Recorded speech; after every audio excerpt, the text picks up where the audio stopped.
525 Harrison Circle, Locust Grove, Virginia, the largest community in Orange County. Okay, this meeting is being held electronically pursuant to and in compliance with the continuity of government ordinance and ordinance to effectuate change in certain deadlines and to modify public meeting and public hearing practices and procedures to address continuity operations associated with COVID-19 pandemic. This was adopted April 28th, 2020 by the Orange County Board of Supervisors in accordance with Virginia Code 15.2-1413.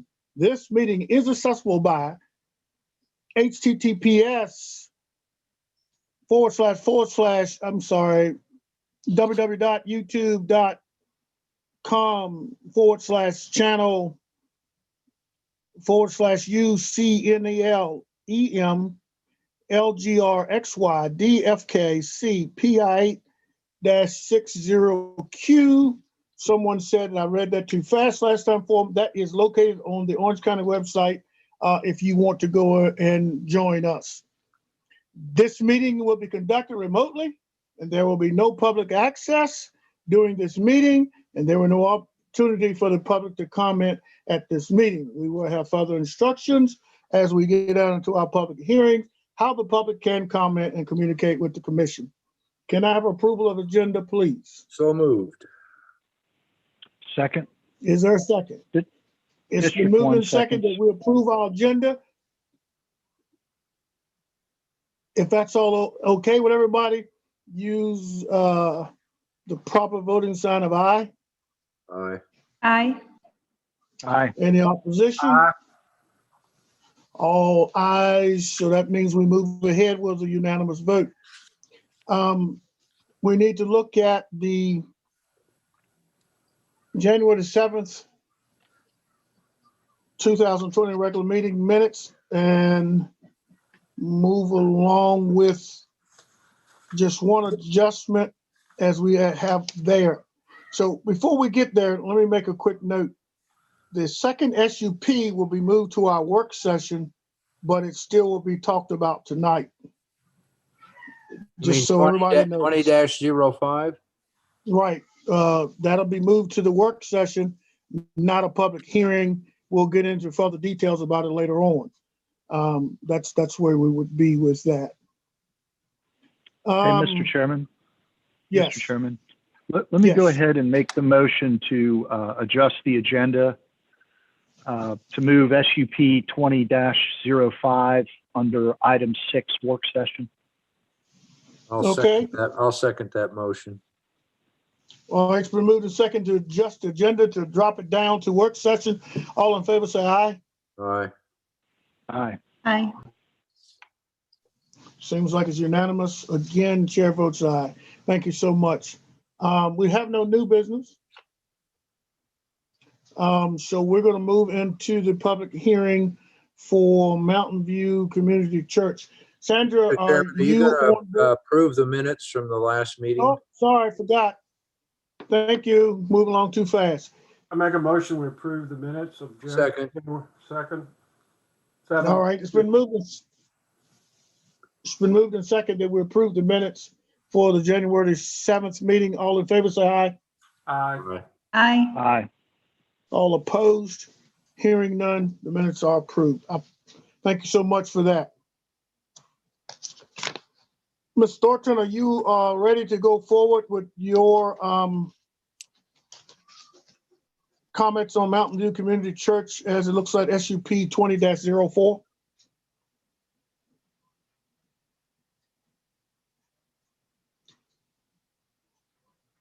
Sandra? Is she on board? Doesn't look like it. Doesn't look like it. Okay. All right. Let's do it this way then. Is the applicant on board? Yes, we are on board. My name is Brooke Chumley. I'm not necessarily the applicant. I have him on the phone. Yes, he is also on the Zoom call as well. His name is Jeff Kessner. Okay, just hold tight what you got. I'm gonna give you some instructions here. We Thank typically you. listen to the county side first, but what we're going to do is, since she's not prepared, we'll listen to you first. I'm gonna give you 20 minutes to make your presentation. So whatever you have to do to put it into 20 minutes, and then you're gonna have questions from the commissioners. And if they don't, yes, can they share your screen? Okay, is Larry on here? I don't. Larry, okay, perfect. So he has our PowerPoint, so I'll start whenever you all are ready for that. okay. Look like Larry's taking over the whole screen. Look at him. All right, Larry, you ready? If so, Brooke, go ahead. And when Sandra gets on board, we'll listen to her.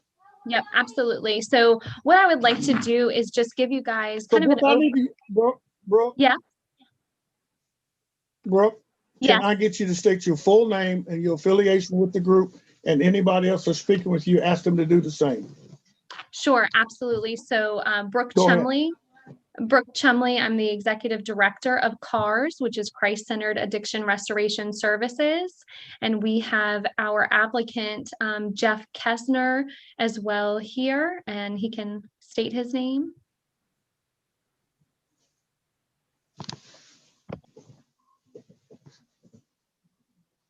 Jeff, Hello. Yes, can you hear me? Yes, we can. Okay, sorry. My name is Jeff Kessner, and I am applied for the permit. As far as I'm more concerned with the construction side of the whole project. Brooke is more taking care of everything else, basically, besides that. Okay, Ms. Brooke, go ahead.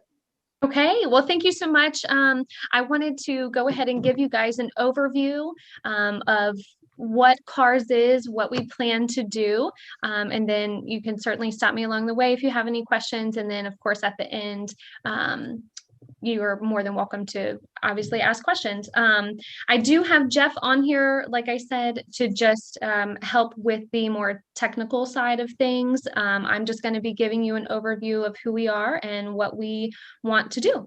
So you can go ahead and move to the next screen, Larry. Perfect. So what CARS is, we are a long-term Christ-centered residential facility that would like to just come to Orange County and be a solution for people that are struggling with addictions.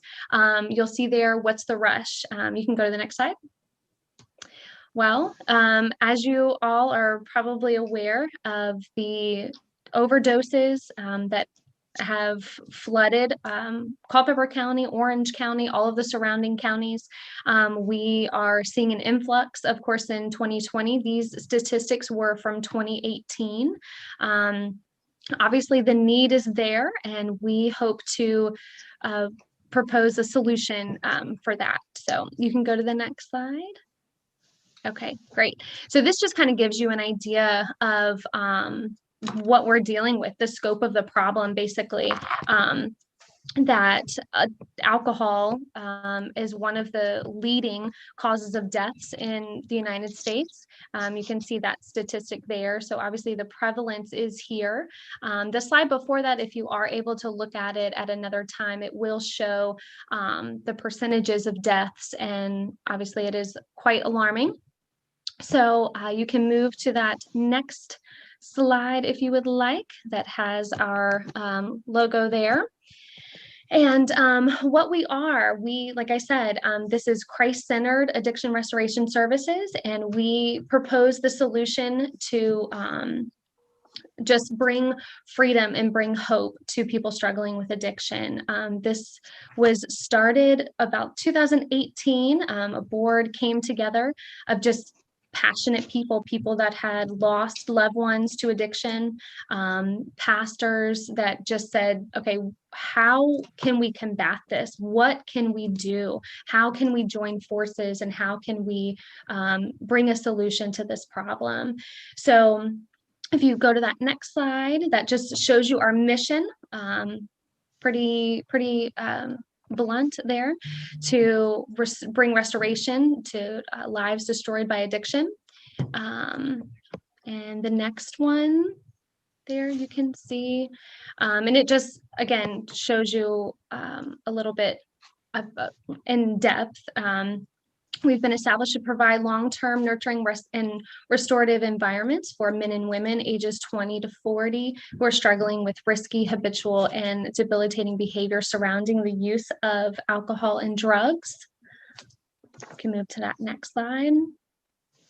As I said, Christ-centered, we believe that freedom through faith is exactly what people need that are struggling with addiction, how they can overcome that. You can move to that next one. Okay, so this would be a long-term treatment facility. Maybe some of you are familiar with Boxwood in Culpeper. They're a 30-day program. We aim to be 9 to 12 months, a 12-month program where we would house individuals that are struggling with addiction as a residential facility. You can go to that next slide there. I am not going to get into all of the phases just for the sake of time, but the website that we had provided beforehand and right here, herestores.com, that will show our strategic plan of how we plan to do what we're proposing to do with 4 different phases. You can go to that next slide. And then again, strategic plan there as well. You'll be able to see that there. Okay. Campus accountability. I know that there is a lot of concern with the security, accountability of who we are, what we want to accomplish. The board has done a lot of research, visiting a lot of different homes, and one of the organizations, as you can see here, NAR, the National Alliance of Recovery Residences, they are who will keep us accountable. We will almost be, as you could say, accredited through them to keep us accountable with the way that we are going to be running things with the just different sort of compliances there. So if there is a need to submit any sort of regulations, we can certainly provide a copy of that for you all if needed, or if it's more geared towards the Board of Supervisors meeting, if it gets to that point, then we can certainly provide that there as well. You can go to that next one. Same kind of thing. There's a financial accountability to this as well. So the ECFA, Evangelical Council for Financial Accountability, we are going to be accredited through them for any sort of financial governance for that. Okay. Where are they located? Yeah, I'm not exactly sure where the headquarters is located, but the board has, reached out to them just to get all of the information that we possibly can for that. So I can certainly find that information out and submit it to you guys if needed. Would appreciate it. Yeah, absolutely. And yep, you can head to that next slide after addressing concerns. I'm not sure if the commissioners have had a chance to review any of the frequently asked questions, but this is a wonderful opportunity, and I can certainly bring that up at the end. This just goes over who we are and who we are not, and I'll be able to answer hopefully some of those questions in the next slide as well. Winchester, Virginia. And they, Mr. Donald Brooks, they are located in Winchester, Virginia. All right, so student consideration. Right now, we would like to start with a home for women. We recognize that men and women obviously both need services. There are actually more homes and residential facilities that take men. So we felt this opportunity to lead with a women's facility only for right now. Of course, with the hope and hopefully that happens, that we would be able to make a second one for men as well. Our target age is going to be from ages 20 to 40, so above 18 for sure. And you can go ahead and to that next slide, security. Yes. So this explains a little bit about who we are and who we are not. Again, with something like this coming in to a community, we certainly understand the fears, the concerns of the community, and we definitely take those into we highly consider those, take those into great consideration. We are not a detox facility. So anybody that would be coming into our program, they would need to be medically detoxed before they enter the program. We are not, if you have heard of an Oxford style home, that's more of independent living for people that struggle with substance abuse, or a sober living home, also called it a halfway house. We would not operate in that way. Our facility would be staffed 24/7, along with security systems, cameras, alarms, inside and outside. As you can see, windows and doors alarmed, so that the home can be secure at night. Security lighting outside. Only certain students will be able to move along the property when they kind of hit that certain phase. So going back to the phases that we were talking about, towards the end of their stay, where they have a little bit more of independence, they will be able to, move a little bit freely, have visitors come and see them. But initially, for the first three or so phases, we would just have them there. Nobody would be leaving the premises, anything like that. And then obviously with Orange County Town and Sheriff's Departments, and increased police presence with them and K-9 units as well. And obviously regular alcohol and drug testing. And we have obviously plans for exiting anybody from the program if that, house rules, things like that, if it were to come to that. You can go to that next slide. So our board of directors, they were, like I said, got together in 2018. And they have been leading this ever since, and providing insight and oversight for the direction of CARS. And they are absolutely amazing. Each one of them has a testimony and a story, and each one of them have also gone over and beyond to visit multiple different homes, as you can see, like Mercy Multiplied, Teen Challenge, Next Step, all of these different homes, to see how do you operate, how are you doing things? How can we bring, a little piece of each one of those to our community and operate under CARS? And then that next slide, Larry, if you would. That just talks about the executive director. So we just now were able to hire one, and that's me, in January of 2021. So we are very excited to see what God has planned for this organization. Okay, that next one is our funding slide. And this just goes over a little bit of where we plan to find our funding.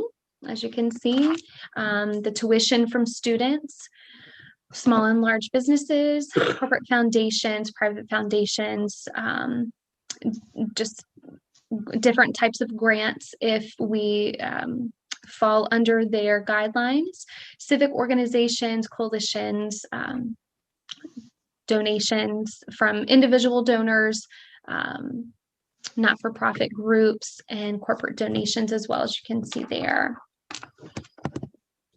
Okay, and then that next slide, this is, basically the question obviously raises, how can we help the residents of Orange County? How can we improve the lives of the citizens in Orange County? And this goes through that from a just the rural character point of view, that this is a home. This is not designed to be a facility that sticks out like a sore thumb to the community, not an institutional, style building or industrial style building.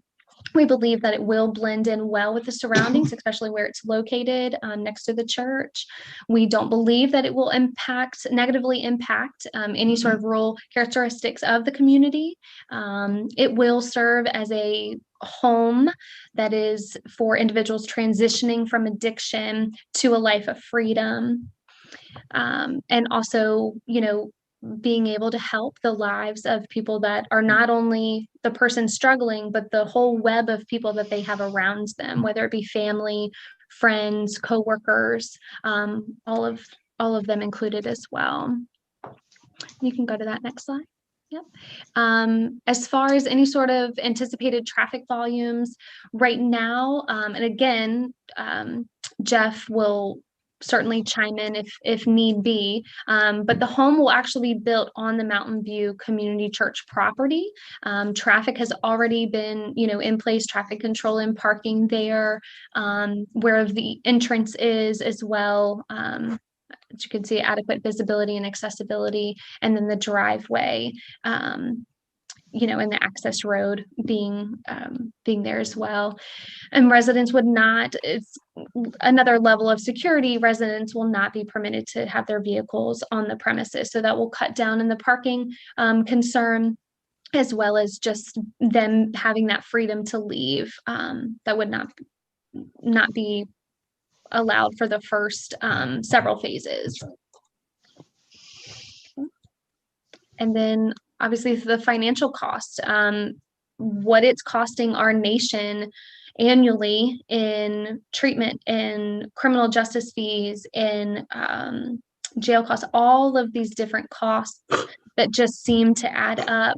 We hope to be, mindful of that. Obviously, it wouldn't be direct funding into the county, but kind of that secondary effect we hope to have. So as you can see, it says substance abuse costs our nation over $600 billion annually, and the treatment can help reduce these costs. Nice. So there's a quote there. Okay. Go to that next slide. While we're waiting for cars, right now we have 4 different locations where our Restore meetings happen, and these are just Christ-centered support groups that we are able to offer. They mimic a 12-step program, and we have these in Culpeper, Greene, Madison, and Rappahannock, and we hope that these will grow as well. We just launched our Greene Restore this past week, and it has been very well received by the community. So this is kind of how we're getting the word out, but also offering healing and that freedom through those groups as well. Obviously, as you can see, there's no charge, and they're for everyone, the person that's struggling with addiction, their family, any people in the community that just want to come and be a part and see how they can help as well. And those are our locations, as I mentioned. Okay. So this is our budget. We are still working. This is a tentative 4-year budget that we have. We are still working some things out for that. So that is there. You can certainly take a look at it. That's just a snippet of the budget. Right. This is just a snippet of that budget. Okay, and then these are the building plans. This is the main level building plans here that we are proposing, and Jeff Kesner has been so gracious to help us with that, and he can certainly answer any questions if any come up for the building plans here. And then the next slide as well is another part of the building plan. This is the basement part of that.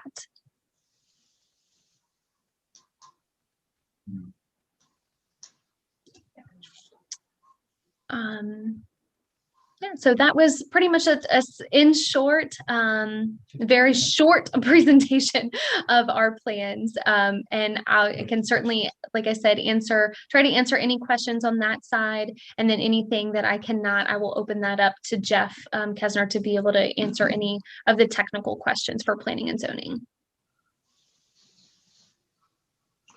Okay, thank you so much. It looks like our staff is going to be a little bit delayed, but I think we can move along without that at this juncture, meaning that we had the staff report anyway. We're going to start at District 1 and work all the way through the 5 districts from the commissioners. Mr. Capel, go ahead if you have any questions, comments, or anything you need to ask of Brooke at this time.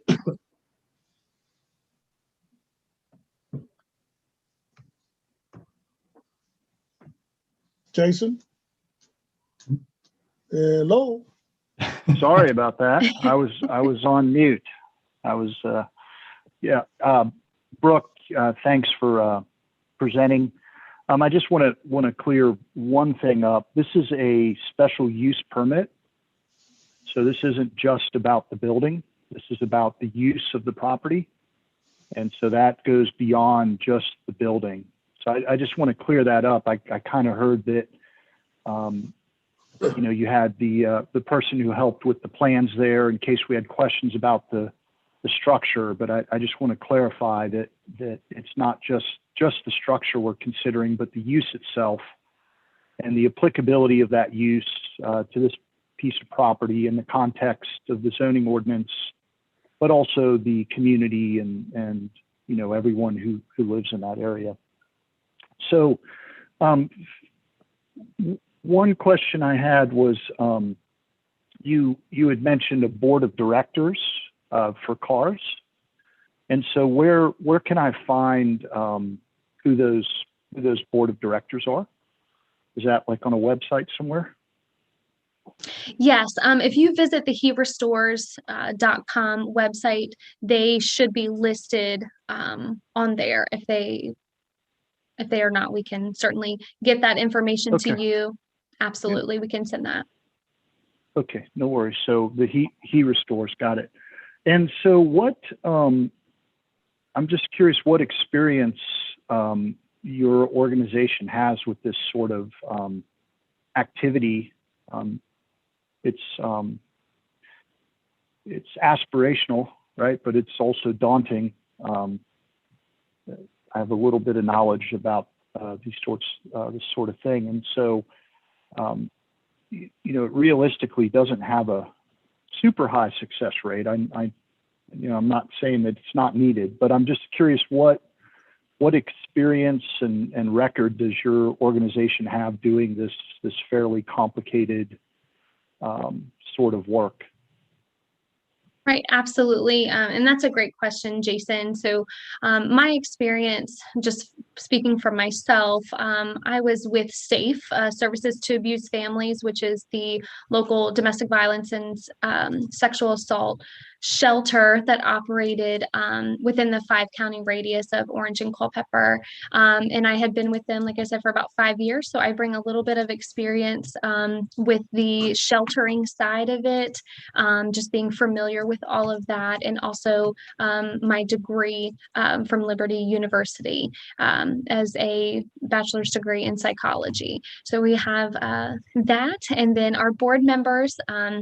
We have our chairman, Mark Jenkins, who is the senior pastor at Mountain View. And he brings a lot of experience with just dealing with the hurt and the pain of these individuals.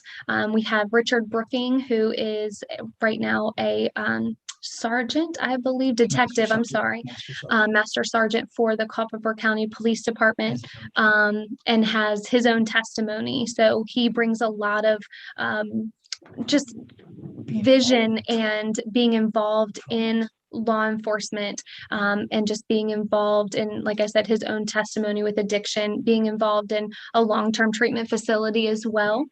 So he brings a lot of insight to that too, and our other board members as well, just various stories and background in research constantly has been going on since 2018, multiple visits to different organizations, different homes, just to try to get as much information as we can, multiple trainings, that kind of a thing.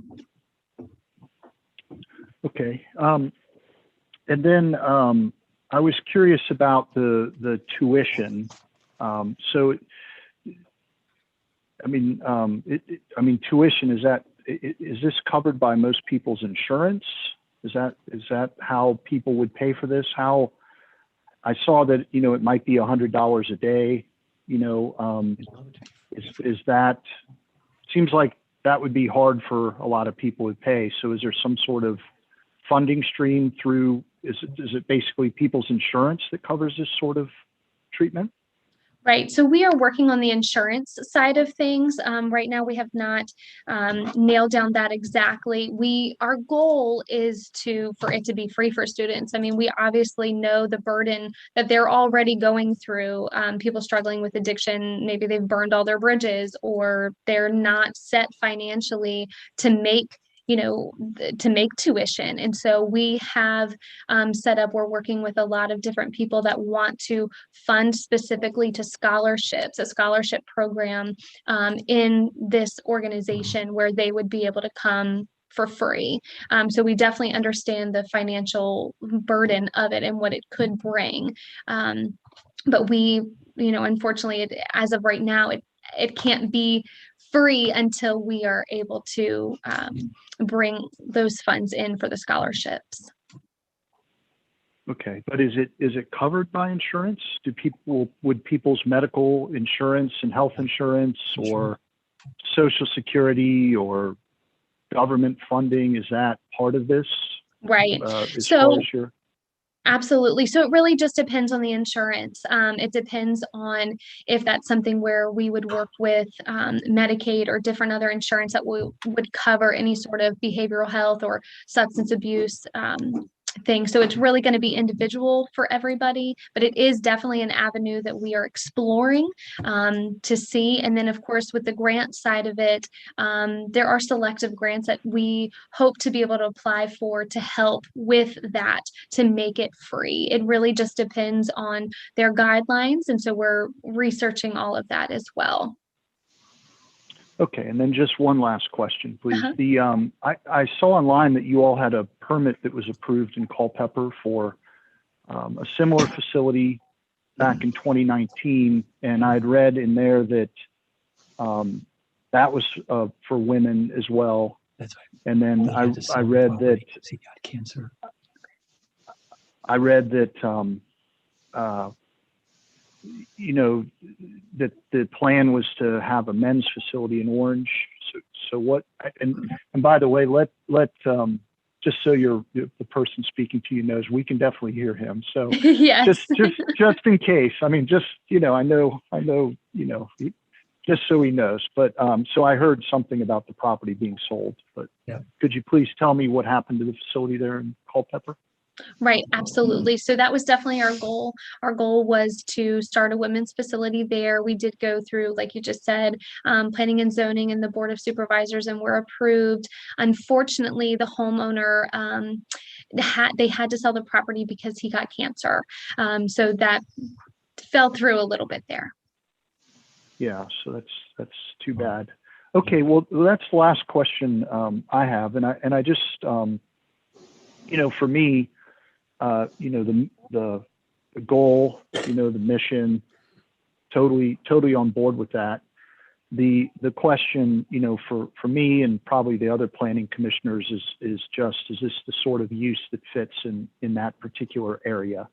Just so you know. So okay, that's the only questions I have. Thank you, Brooke. Sure. Thank you, Mr. Capel. Thank you, Brooke. Mr. Yancey, please. Thank you, Chairman Brooks. Brooke, thank you again for your presentation. I have several questions. Are residents going to be assigned by the court system, or is this purely a voluntary basis of participation? Yeah, so the way that we are structuring it is it's going to be voluntary. Okay.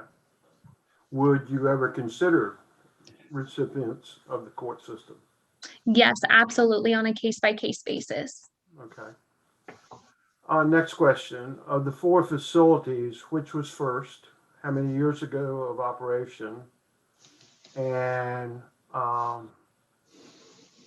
is each one specifically, as Mr. Capel alluded to,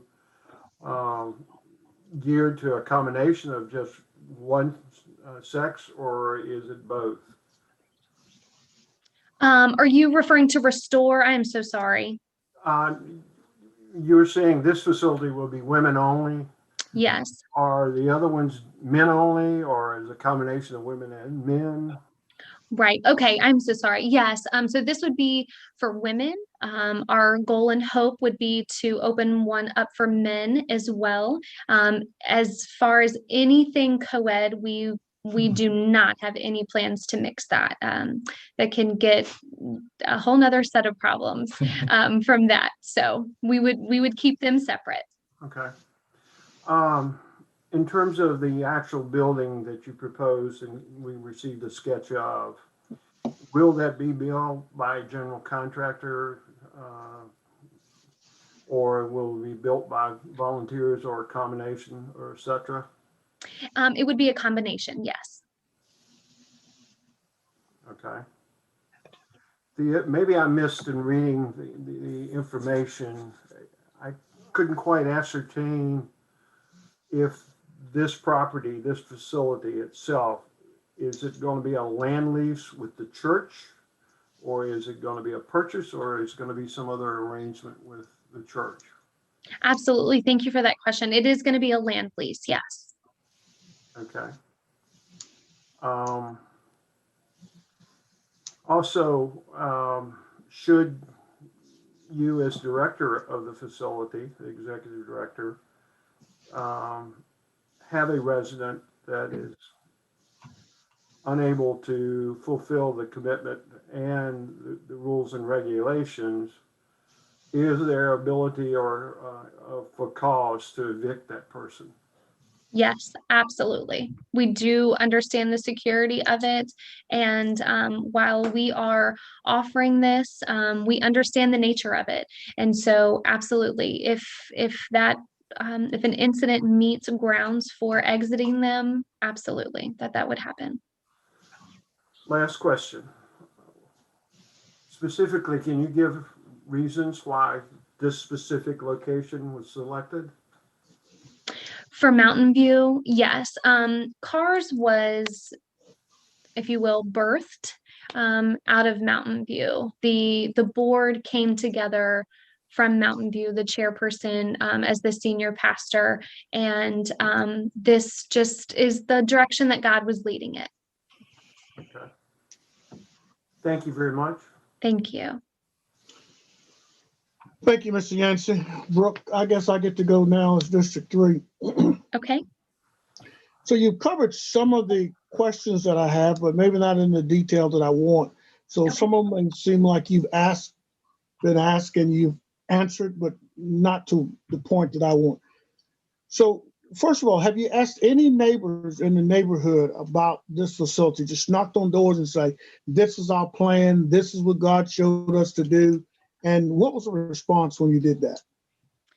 We actually have not done that. So even from a Christian aspect, don't you think that should have been covered before you present it to us? And the reason I'm telling you is because I think you may be festering some opposition right in your neighborhood. Right. Absolutely. Yes, Oh, that's absolutely for.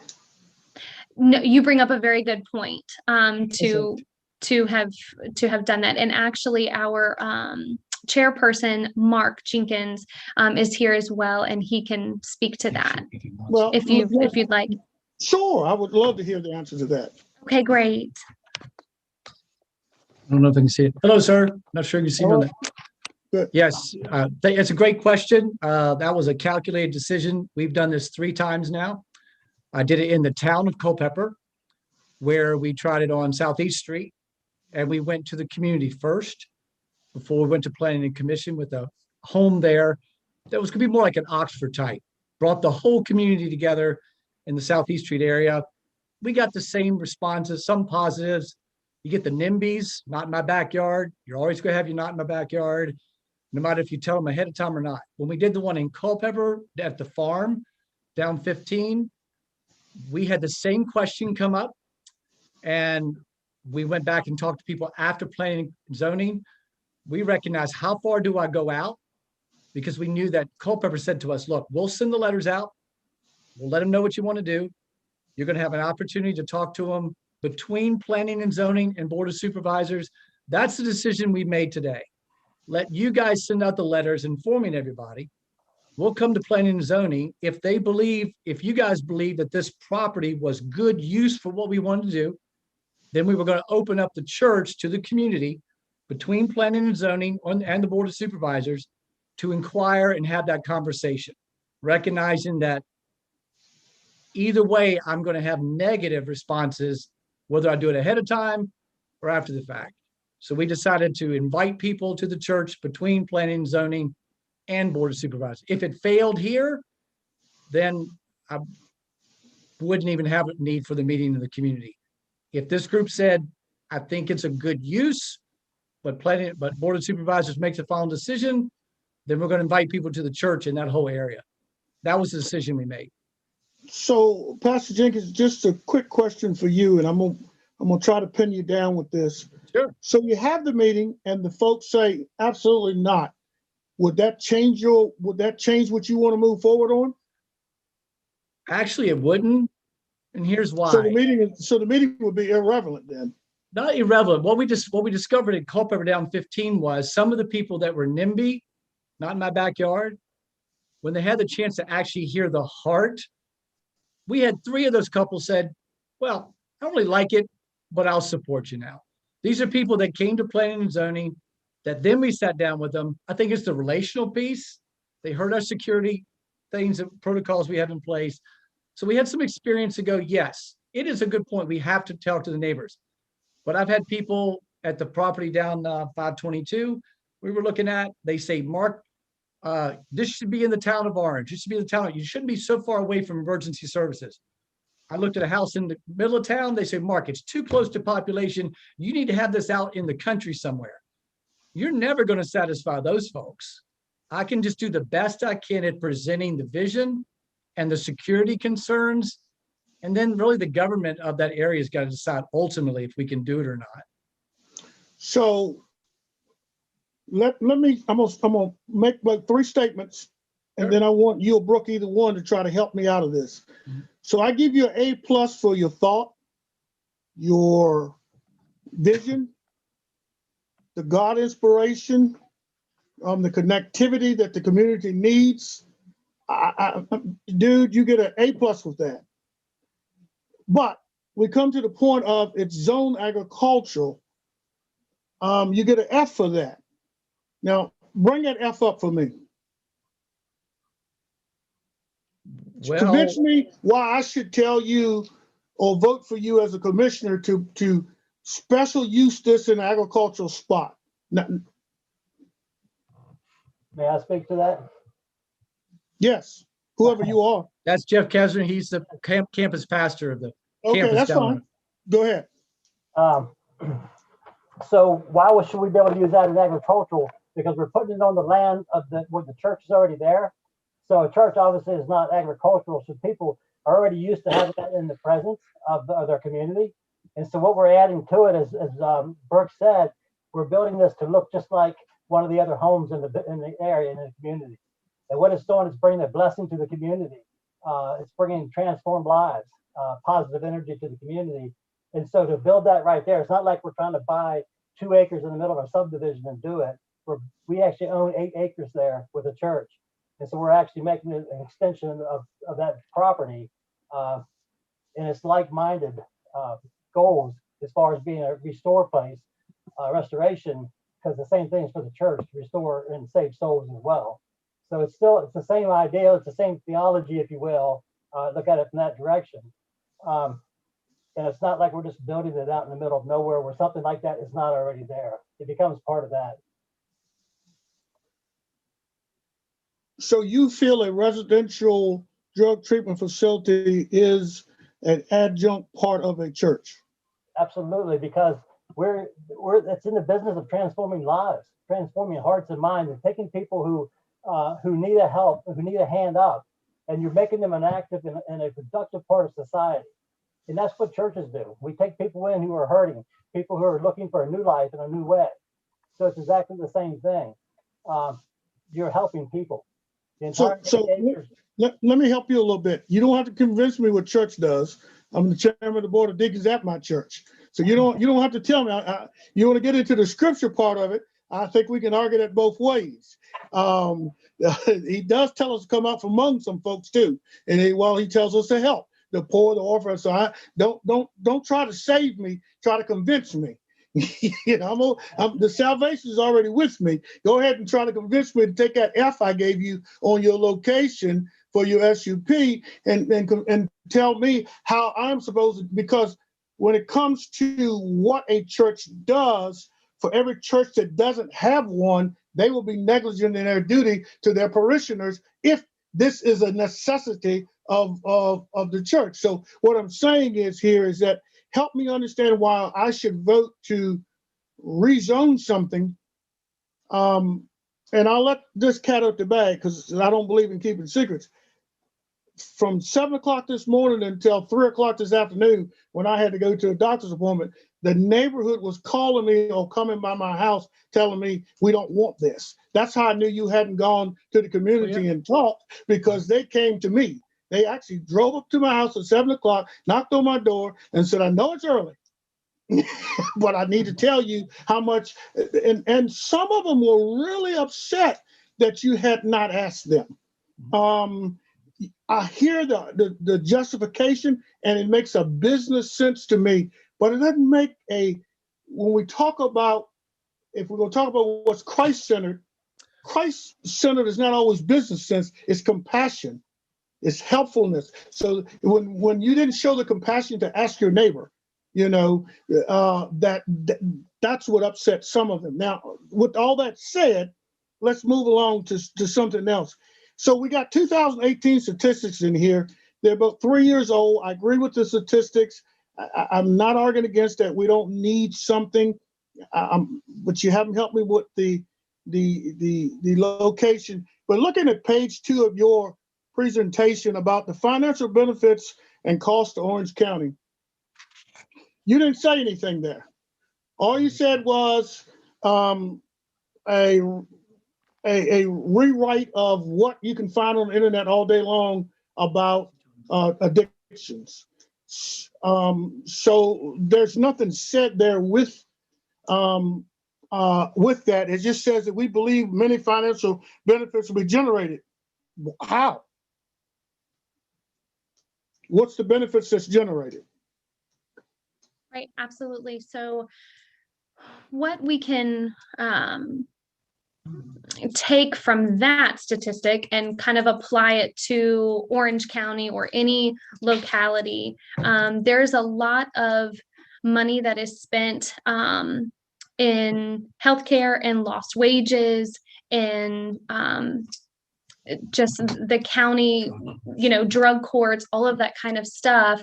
And this is an opportunity to make that person who is suffering and maybe utilizing, you know, the costs from the county to a productive member of society, to get them out of that cycle. So can I give you an example? Can we use an example to that? So the person is out of the home for 12 months. Who takes care of that person's home? Who fills that role? Say that one more time. I'm sorry. Say that one more time. The lady is removed from the home for 12 months. Who fulfills that 12-month role in that home that she was in? And let's just suppose she's got a couple of kids. Right. I mean, that is a good question. Grandparents, you know, stepping in, if there is a spouse. Services stepping in, so then the cost goes right back to the county in other fields. It doesn't directly go there, but did you extrapolate any of that information out of your financial data network? Not exactly to your point, no. Okay, then the next question I would have is this your first application for something like this in Orange County? Yes. Okay. I don't know. And what's the cost of the building going to be? Depends on how much is donated. Yeah, it really just depends. Jeff Well, maybe give me a can, rough figure. Give me a rough figure. Since we're still in the design process, it's difficult to come up with a final figure, but I would say somewhere around 250 to 300. That's without It donations. depends on how much of the volunteer labor that we have in it, which we plan on using a lot of mission work to help build it as well. which will drive- So what, I know we say, what's the length of the term of lease that you have with the church? I don't know, Mark, did you guys decide on what you would do? Yeah, with the that? elder said you could do a $1 a year lease for 20 years. were you able to hear that, Donald, I was. Mr. Brooks? Okay. So 20 years, and after 20 years, what happens to this? Just renew it Renew it if it's needed. if it's needed, yes. So what if this fails? I mean, a lot of businesses fail. A lot of good ideas just don't make it. What if it fails in 5 years? What happens? Repurpose the facility. We would repurpose the facility. That's a very good Tell him question. again, we can hear what he's saying. Yes. I'm kind of chuckling because I mean, it's okay to chime in, but I can hear him. So you would repurpose the facility. Okay, I'm just wondering there. So you put something there that I'm very, very, very familiar with. And when I make this statement, those who know why my familiarity comes with it.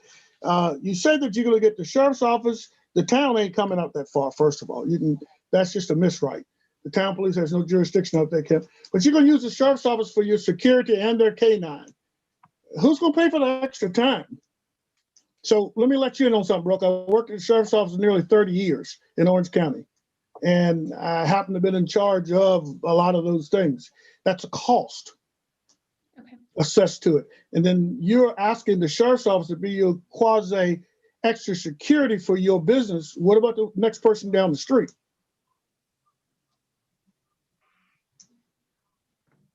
Right. Sorry, I don't have an answer for that, but you bring up a very good point. A lot of what we were kind of drawing from was conversations that we had in Culpeper with their sheriff's office and their willingness to jump in and help. And so that's why we had said we would definitely inquire on that as with Orange County. But I saying they appreciate won't jump in and do it. I'm just saying that you're asking for extra. Right. So they're going to check the building, but you're asking for extra. Moving on, because I don't want to take all the time up. Can you please make sure we get a list of all the board of directors and their addresses and their affiliations sent out to us? Yes. Sorry, If that would greatly help there. what do they want to know? And how long has Restore itself been functioning? Restore itself has been functioning since about 2017.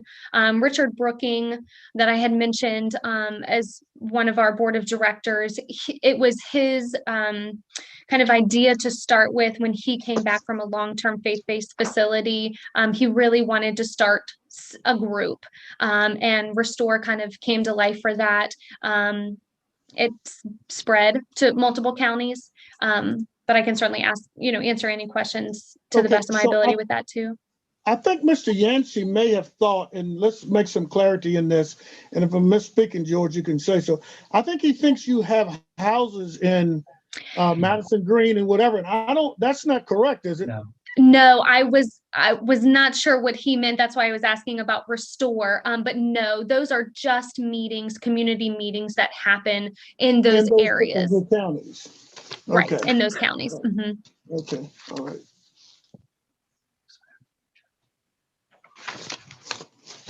I'm finished. I'm sorry, Brooke, thank you. And Mrs. Zellmaker, you can go ahead. Hi, those were some good questions ahead of me, so I probably don't have too much to ask, but I did want to ask you about the number of patients or the capacity of the facility. Yes, so it would begin at the very beginning would be 8 with a maximum of 12. We hope to do that. We hope to start with 8. Okay, so those building plans were set up for 12, and it's one person per bedroom, or how is that laid out? It would be 2 per bedroom. Yes. Okay. And I guess I'd looked at your website and your Q&A. I didn't see that there would be like medical professionals on staff, nurse, or is the team of people who will be on the staff, are they going to be trained in first aid and CPR, or will they have the ability to address a medical emergency or mental health emergency? Yes, great question. And yes, they would be CPR trained, first aid, mental health first aid, all of those trained, whether it be paid staff or volunteers, would all be trained in that, yes. Okay. I did want to ask about recreation. I know that they won't have a phone when they're there. It sounded like you have a work release program at a certain point in the program that they can start getting out into the community during the day, but they won't have a cell phone with them. So what happens with boredom? Are you going to have recreation or sports or walking trails, anything to enjoy that area in the outdoors? I guess that might be concern for neighbors too, that they might be wandering around if they're bored or walking up to the store. So what is the plan there? Yes, thank you for that. So the way that we have laid it out in our strategic plan is just kind of a, hour by hour timeline of what a typical day would look like. A lot of their time is going to be spent digging into different curriculums, going to, group or one-on-one sessions, things like that. But because of the size of the lot, we hope to have different programs maybe come in with some equine therapy, different things like that. But yes, there will be some recreation for them as far as walking, around. Yes, that would definitely pose as a security risk for, everybody around and involved. So that would certainly be limited, but there would be, opportunities to have some recreation time for sure. But a lot of them, it would be pretty detailed laid out of their day. And they'll be able to go to church and I guess meet with the community, be a part of the community on Sundays and different things like that. Yes, absolutely. In our phased plan, there is towards the end of their stay, they would be allowed to plug into, physically going to church. But we would have that opportunity for them there on Sundays, things like that, whether it be virtually or whatnot, while they're in the early phases. Okay, and the cooking facilities that's within the building that you're making is going to be like a house with a central area for cooking and. Yes, a common area. Mm-hmm. Okay. Yeah. On the website, I believe it had said that you have accreditation, but maybe not certification. Can you explain that to me? Are you referring to the NAR or VAR certification or accreditations? Yes.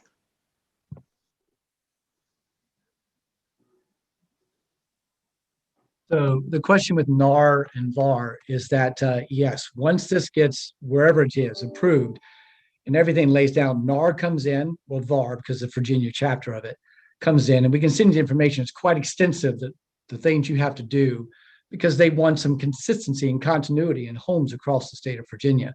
And so we would abide by those and make sure that the houses are set up that way. Then you officially get your certification. All that has to happen before you actually open up the home to the first student.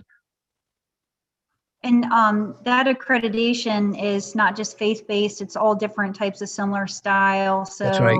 That's right. If you go look at NAR, we recognize we wanted that because look, if I'm a neighbor, I don't know what you guys are doing up there on the hill, but if I can go and look and say, they've got to follow all these guidelines. And if I, as a neighbor, see something that guideline says you should be doing and you're not doing it, they have every right to call NAR and say, or they could call the police.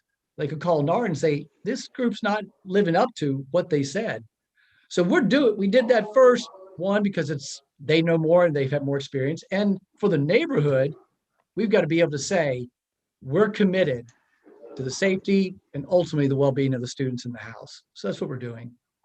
Yeah, I think it's good that they're an outside party looking in, just because, this is a vulnerable population, and you want to make sure that everything is done right.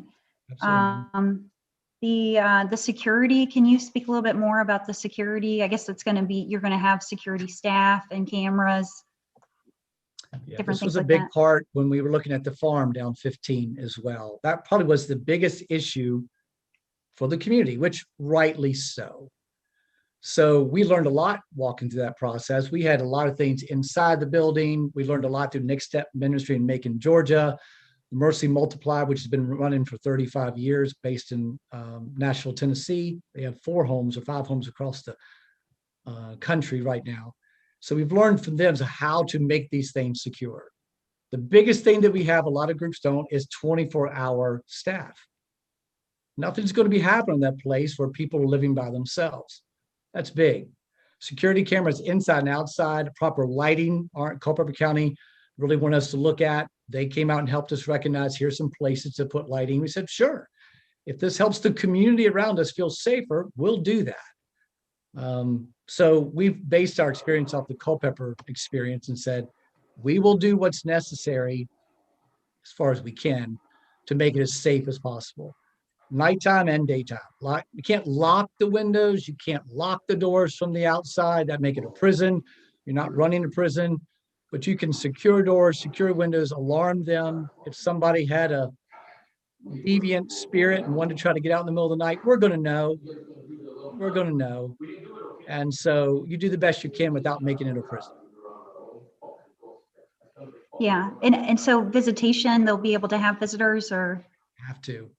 You absolutely have to have the vision of the family. What we learned from several of the ministries in Georgia and West Virginia at Life Changers was it has to be supervised. And important because people will try to pass paraphernalia. People will try to come and pass drugs. It happens. You have to know that that's going to happen. But the house rules are pretty stringent. We could have sent those to you. When I first looked at what some other places have created, I thought, thank God I don't have to live under that.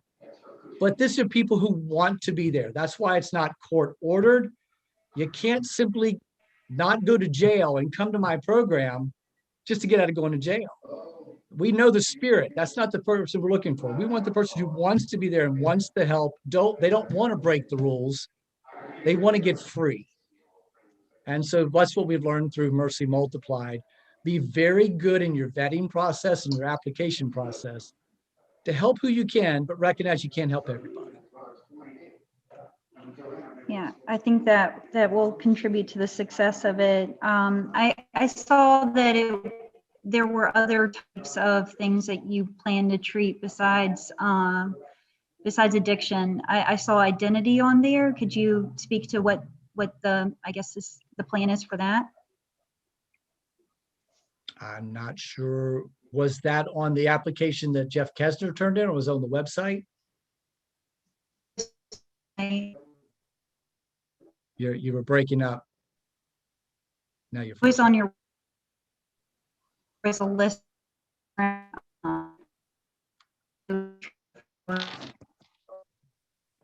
If someone else is hearing her and could chime in to say what she was saying. Sorry, yeah, I don't know if you can hear me now. I can now. No. Okay. Yeah, I think it was on your website because I looked that there were links that were provided to us. Okay. I'm trying to figure out where identity, that's a hot potato. I'm looking, she's pulling up right now of anything that would have said identity. We recognize that most of the time when people come in with a alcohol or drug addiction, there are other underlying hard addictions, or what some call soft addictions, that people deal with. I honestly, in my spirit, I helped develop the website. I don't remember the word identity, but if you find or someone else does, by all means, ask the question. I just don't want to give an answer to something that I don't know if it's there. And why did you guys decide to do 12 months? I know you had said earlier that Boxwood does 30 days. It seems like it would be a hardship for a woman to leave her family if she has children for a whole year. So is there a success rate that's higher with that amount of time, or can you speak to that? Absolutely, Kenny. I wish Richard Brooking was here, Master Sergeant here in Culpeper, having his own issue where he spent 2 different episodes at 30-day programs. Here's what I say about 30-day programs. You get 30-day results from 30-day programs. If you go into alcohol addiction, the THC stays in your brain for 30 days. By the time somebody gets out of 30-day program, the THC in the brain is just finally left. There's no restorations happen. They're just finally clean. Now the time of restoration begins. So we've studied, we said we don't want to keep people out, but we want to keep people in a situation long enough that real healing and restoration can begin. And so we've studied around the country. Mercy Multiplied right now they've been doing 35 years. By all means, look them up. They are 18 to 28-year-olds. They have an 85% success rate. I don't have to make this stuff up. 85% success rate over 35 years with young girls coming in broken. And theirs is a 9 to 12-month program with a heavy emphasis on what happens when they leave. Because it's like getting out of jail. After you leave a program, you better have some systems in place. They work really, really hard at helping them develop the support systems necessary to be successful once they leave the program. That's part of what Brooke and this group would be doing, helping people be prepared to leave. So yeah, we have people go to 30 days. And when it comes to alcohol, it's just not enough time. You're basically detoxed, if you want to say.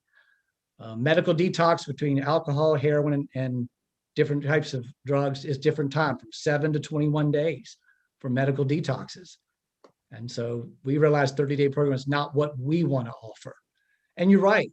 We have a lot of families. What would they do? Here's what we've discovered already, to the point that Mr. Brooks was making, the cost. Individuals who are in a situation already where they are strung out to the point where they're desperate for help, they weren't very helpful in their families to begin with. More than likely, somebody else was already taking care of those kids. Somebody else was already funding their bills because all their money was going to drugs or alcohol. So you're right, it becomes a hardship for them. That's why we're working really hard to get the cost as low as possible. We've got one starting in Warrington. There's one starting in Warrington right now. What is it, $3,000 a week? That's not going to fit the clientele of Culpeper, Madison, Rappahannock that we want to reach. We can't run a program like that. We have got to find the best way possible to get it as cheap as possible while having some skin in the game, that people can get the help that they need. So it's going to be more work on our part. If we could do everything by the student money, be a piece of cake. If I could charge $300 a day, like some places are doing, I would never do that. I wouldn't have to work on fundraising at all. But that's not what we want to do. Most of the people that we're trying to reach will never be able to go to a program like that. We want to offer a program in these counties that people can actually afford. And if we can make it for free, that's what we'll do. So if I could, Julie, just let me interrupt just one second. What do you think your cost is going to be monthly for a resident, a student, as you call it? Well, if you look at Chris Pearson here is the principal of one of the places here, and we've developed it at $3,000. What do we say? It could be somewhere around $2,500 a month. Now that doesn't mean they'd pay it all, but if we get the necessary No. I support. was wondering what the cost is, not where the money came from, just the cost. Yeah, we've tried to do the analysis. Chris Pearson, the principal CPA, has helped us develop. And so if you look at, I think that piece, that information on that one slide, it was only a snippet. I just cut and pasted. We're trying to develop that recognizing if it was $3,000 a month per student for us to run our program, where does that money come from? If it was $100 a day to pull this off, where would that money come from? Now, nobody's trying to do it that low, but we're asking the hard question. What streams of revenue do we have to create to make that possible? So we got churches, we're working right now, churches that are saying, we want to support you long-term. Here's how much we're giving a month towards scholarships. Thank you. that's what we're doing. Brooke is here, praise God, because I didn't have as much time as I needed to be able to work all this, to help raise funds to make it happen. I'm sorry, Julie, go ahead. Oh, no, that was it for me. I don't know if you can hear me. It looks like my Can. connection might be unstable again. We can hear you. We can Okay, hear you. good. I really appreciate you guys answering the questions. I think it's a really honorable cause and definitely needed in the community. We're excited about it. Thank you, Julie. Thank you, Julie. Thank you, folks. Mr. Hutchinson? Yeah, Brooke and Jeff, thank you for what you're doing, and I appreciate it. I do want to follow up on a not in my backyard issue that you dealt with Chairman Brooks. And that is that I think your job would be much easier if you reached out to the community and worked with them and talked with them. Orange County, rural Orange County, is not Culpeper. It's not the town of Orange. You have a whole different context of folks out there, and I think it's to your benefit to reach out to those folks and tell them what you're doing, what you're trying to do, and how you're doing it to alleviate their concerns. You may not be successful with all of them, but I think you'll be successful with most of them. We appreciate that. Thank you. The next question is kind of a two-part question. You put a chart up there that showed potential contributors of funding. And I get the feeling here that you have a lot of unknowns right now. Not everything's locked in. So the two-part question is how much of a commitment on that budget do you have from the potential contributors? And what's your schedule for getting this thing off the ground and starting it? That's a great question. As far as exploring any sort of funding stream, we're constantly doing that. It was just, about a year ago that the board decided to, okay, how do we move forward? What has to be the next step in order to advance the vision of not just talking about it, but actually, doing this. And so myself coming on board, hopefully we'll be able to expand that to say, okay, how can we focus on all of those funding streams, and how can we and expand them as well. And the last part that you said, could you repeat that? Yeah, what's your schedule for starting? I mean, having this all funded and built and ready to bring in the first patient. Absolutely. It's a hard question to answer. There's a lot of moving parts. There's a lot of just things that need to kind of happen all simultaneously. Obviously, after this approval comes the hitting the ground, the marketing and all of that kind of stuff, because we want to be sure that we have those funding streams available while the home is being built. So it really is kind of, okay, here we are, here's the executive director now that can work full-time on it. As far as, a year, I mean, that would be incredible. If we could break ground in a year, that would be amazing. There's no set time yet on that. We're still kind of working on that. I guess my concern is that we go through all of this. There's so many things to this piece of pie that need to happen that it may not happen at all. It's a concern. Absolutely. We're in full belief that it is going to happen. Believing and having it actually happen are two different things. Oh, that's okay. Excuse me, Chairman Hutchison, just kind of along those lines, if I might add, I mean, if the project is to be approved, if nothing happens within 2 years, the approval becomes null and void. So that is something that you need to Right, keep like in mind. Culpeper. Understand. Absolutely. Yeah. Thank And you. welcome, Sandra. Thank you. How many employees do you plan to have in this facility? I do not have exactly that number in front of me. It was about 10. It really depends on whether or not they're going to be volunteers or paid staff.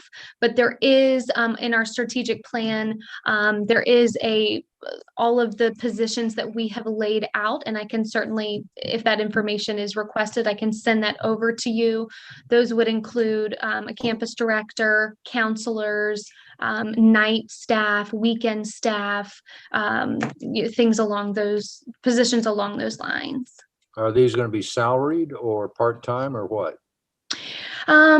It really just depends on the position. A lot of them are going to be part-time, just to be able to split up shifts, and then a great deal of volunteers as well.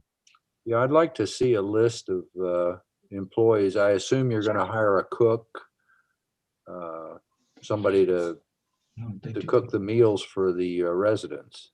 So this is more of an independent voluntary. We're teaching them these skills. So there wouldn't be a cook per se. We are teaching them to do all of these things, to live independently, to make themselves accountable for, this is what I have to do every day, and this is how I need to live, and live a productive life. So we're going to be teaching them all of those basic life skills. So they get a cooking merit badge, sort of.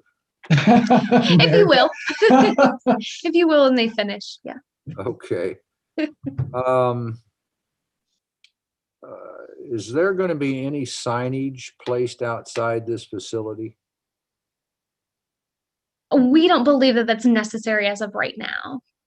Okay. I'd also like to follow up on a portion of what Chairman Brooks was alluding to and see whether or not you all could do some sort of financial analysis from a county standpoint. You'll become, even though you're a 501c, you'll become county residents, and as part of our tax base here, we obviously there's emergency services, et cetera, as well as county support that'll need to be provided probably continuously, but particularly in the beginning. So I'd like to see a financial analysis of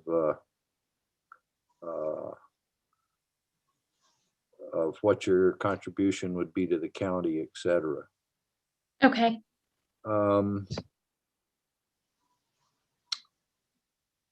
I do have a question for Sandra, and that is, Hey, Jim, yeah, hang on 1 second. Let's make sure we're finished with her, and then we'll go to Sandra in just a second. But guess what? You're following my procedure pretty good, because you won't be first for the county.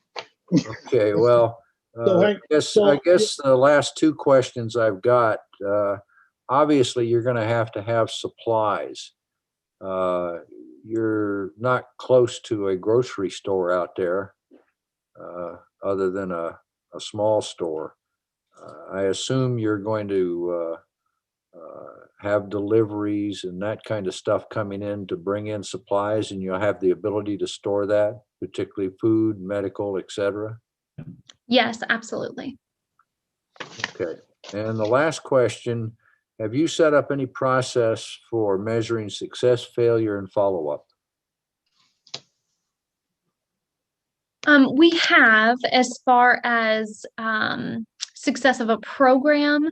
I think that comes from what Mark had, spoke about, of the success rate and the fact that we would be held accountable to some pretty high standards. The fact that faith-based residential facilities and faith-based treatment has a very high success rate, around the 80% success rate for that. And the longer a facility keeps their residents, a longer program has even higher. As far as stats here, obviously it's a little bit more difficult to create those, but we're hoping to be able to do that. Well, Brooke, my question was, do you have a process for following up, doing whether you measure success, failure, whether you follow up with the residents for a period of time, 12 months, 2 years, I don't know, after they've graduated? Right, absolutely. That would be part of our program. Yes, to do that. And it would be, up to counselors, people that are working one-on-one with the student to be able to capture that information. Okay, and I assume you're going to adhere to COVID, social distancing, measuring, somebody's going to take temperatures and all that good stuff. Yes, if that is still here and still very prevalent, absolutely, we will be doing whatever we need to for that, to abide by those guidelines. Do you have a requirement that they be negatively tested or have the vaccine before they come to the? We have not, yeah, we haven't gone as far as that yet. For that, we would not mandate any vaccinations that I know of, but that is, with it ever changing, it is, something, obviously them coming in, that does pose a little bit of a concern, but we have not put any policies or whatnot in place of that for that yet. It's a concern for the community. Absolutely, we can understand that. Which gets back to your reaching out to the community for their concerns. Right. That's all I have, Mr. Chairman Brooks. Thank you so much, both of you. Sandra, before we get you in here, we've kind of charted all the courses. Move right along without your input. Is anything that you feel that you wanted to bring to the commission that you want to make sure we understood and knew in your report other than what we got? If so, go ahead and present that at this time. You don't have to do the complete report, just if it's something you know that you wanted us to pay attention. Beg your pardon? What'd you say, Brooke? I said the whole screen went black. Is everybody still here? We'll sit there. Just remember you're live, so anything you say cuts in and we pay attention to it. So go ahead, Mrs. Thornton. Mr. Chairman, I don't know that there was anything real particular that I thought needed to be highlighted in the report. If you've had a chance to look it over. I do think, and as I had indicated in email to the commission a day or so ago, we have, even though the comment deadline is not until February 23rd, we have received a number of comments, and I would say, they've been pro and con, but a number of them negative. We were going to hold, unless the commission could request otherwise, we were going to hold the comments and submit them to you as a group for your consideration. But I think partly based on, some of the calls Tracy has been receiving in the office and emails that I have seen, I know that security, and I think I had communicated with Brooke. I know there are a lot of concerns related to security. And one of the things that I mentioned as a possible condition is the applicant making public their plan for monitoring and oversight, to make such a plan public or available to the public upon request. I think that at least that seems to be one of the major concerns that we have been hearing by phone and email so far. Sure. I would say hold all the comments until they come in on our public comment time. I have shared with them that they do have some opposition. We did get a letter. They saw that letter, I'm sure, of support.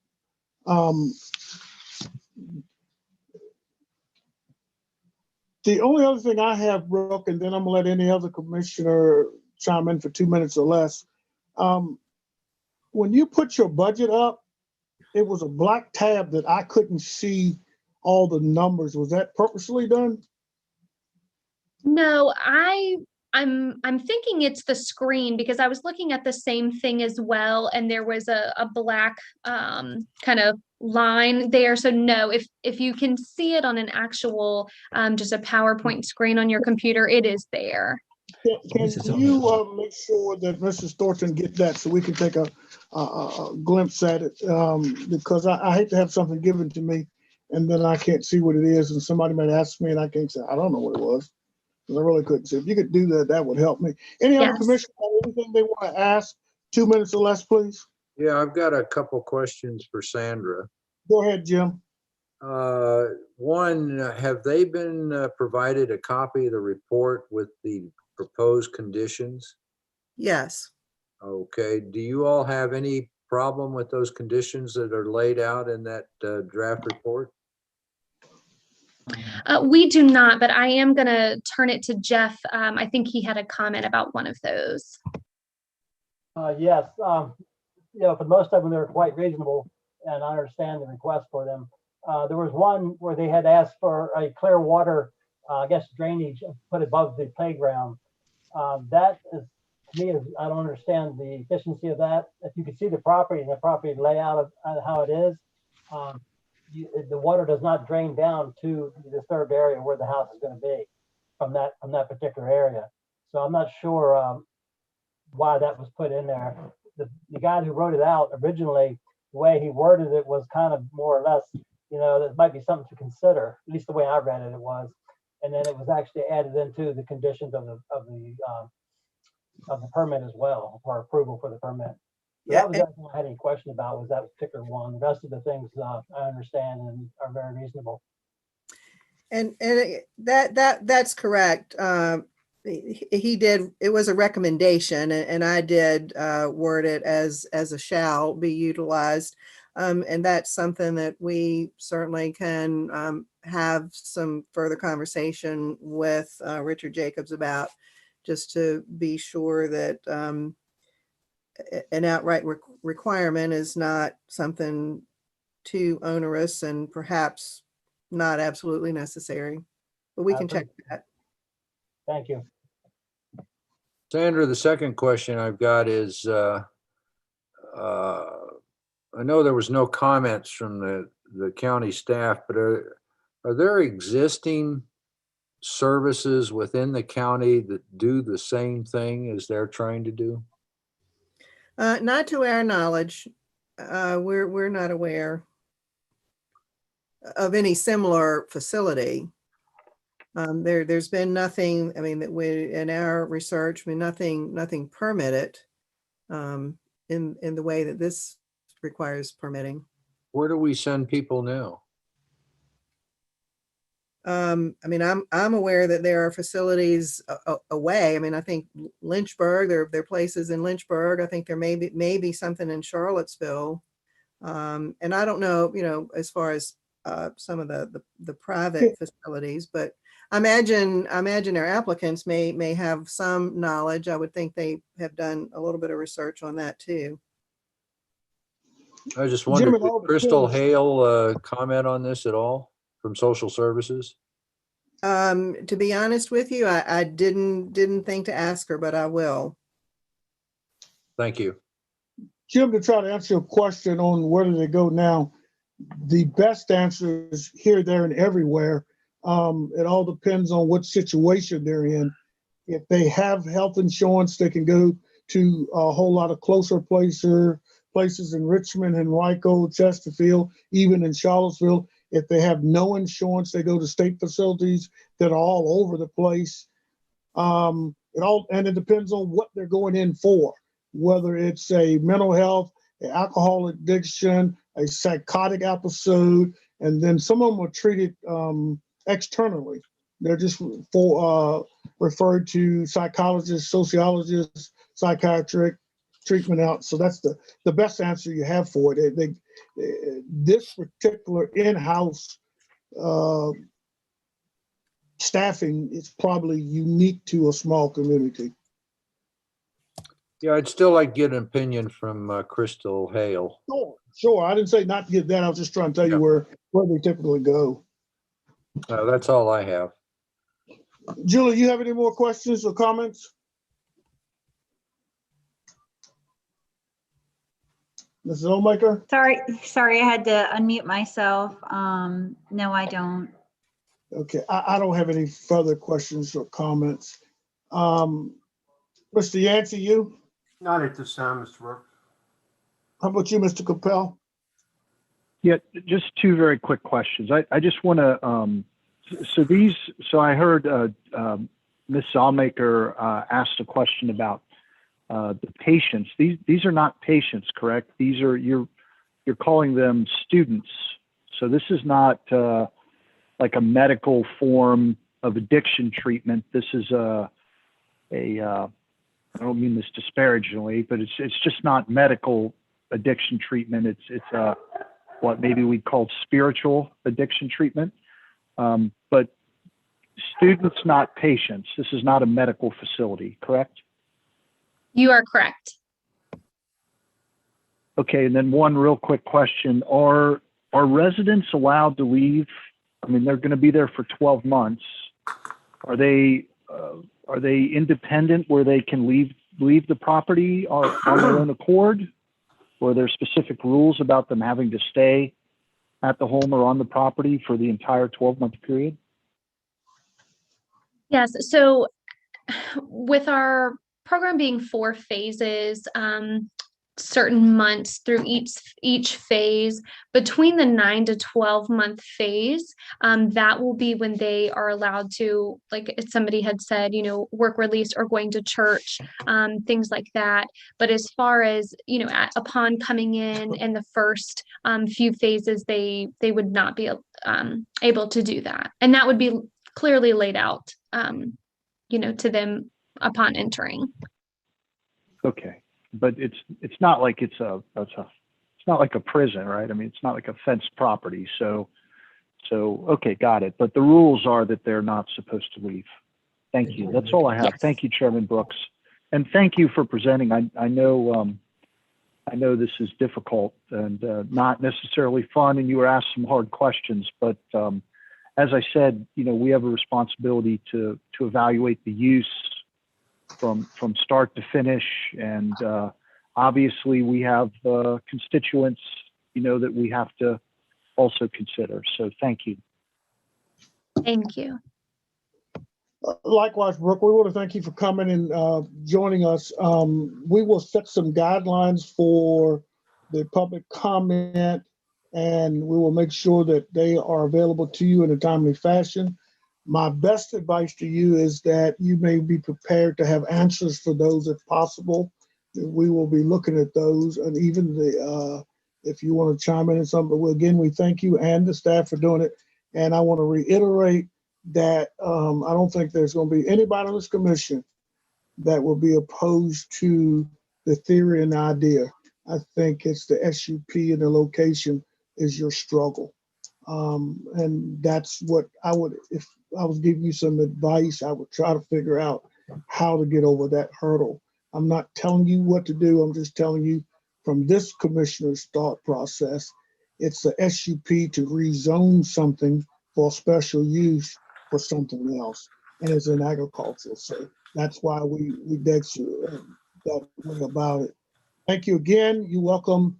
Tell you other folks, we welcome them to the next time we meet, which will be what, Sandra? March 4th. So we'll be here March 4th. We will receive public comment until February 23rd. at 5 p.m. or the close of business on February 23rd. And they can reach us by email, regular mail, snail mail, however they want to get it to us. We will then have those available for them. That gives your time, Brooke, between the 23rd and March the 4th to look and try to get some insight on which way we're going from there. And you will have an opportunity to present. Go ahead. I just wanted to mention, I mean, we had set Sandra, go ahead. actually noon on the 23rd as the deadline. Time of The dinner. scope will be noon on the 23rd, noon, 12 noon, lunchtime. That's the deadline time. The date is the 23rd. And we'll have that available so that you can see those things also. And thank you again. You made a very pleasant presentation. Thank you.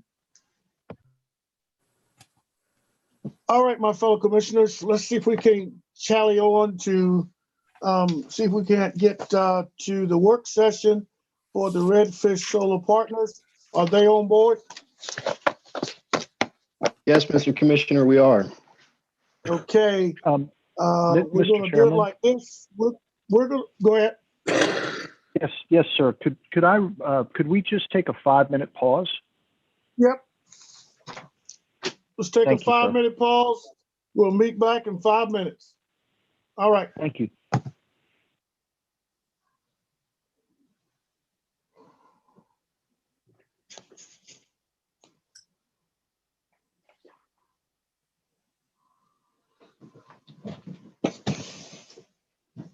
Woo.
How close are we on our 5 minutes there, Mr. Capel?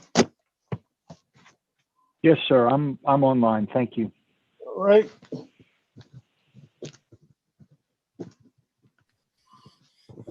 We're about, to your question, we're about 45 seconds away from 5 minutes. All right.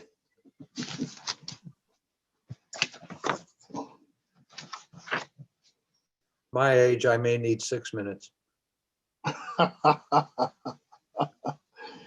You know, growing old is a privilege to not diminish it. Don't take little of that, make a lot of that. All right, folks, we about ready. Everybody back on board? Ms. Thornton, are you there with us? I am. All right.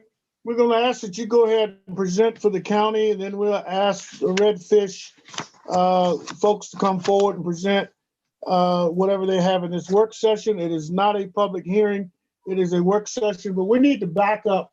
I think we need a motion to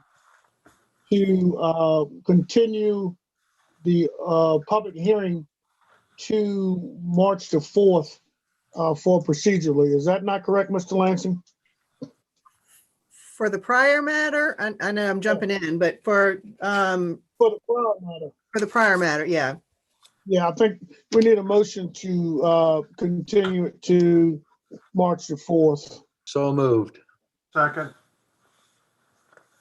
The moving and second, we continue the previous SUP to March the 4th. All in favor, say aye. Aye. Aye. All opposed? Appears to be unanimous.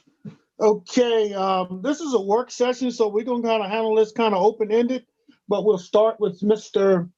Hutchinson first when we get to the commissioners, and work up that way again. And but before we get that far, I'm just gonna let Sandra give us a briefer on what's going on. We had a advertising error that we want to make sure that we have corrected. So we are moving things along in this fashion, a work session, and we'll have the public hearing on the 23rd. Is that not correct, Mrs. Thornton?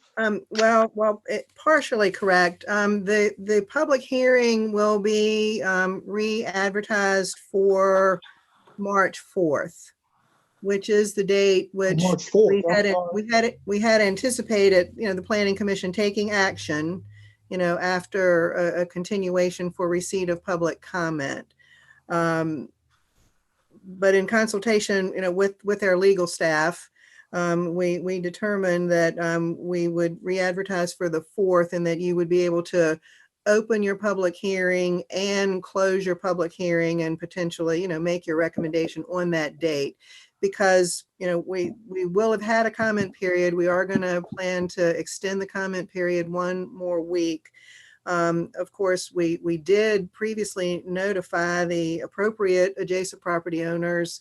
The applicant has had a virtual public information meeting. The newspaper has provided, I think, some pretty significant coverage of the proposal. So, the proposal is not a secret.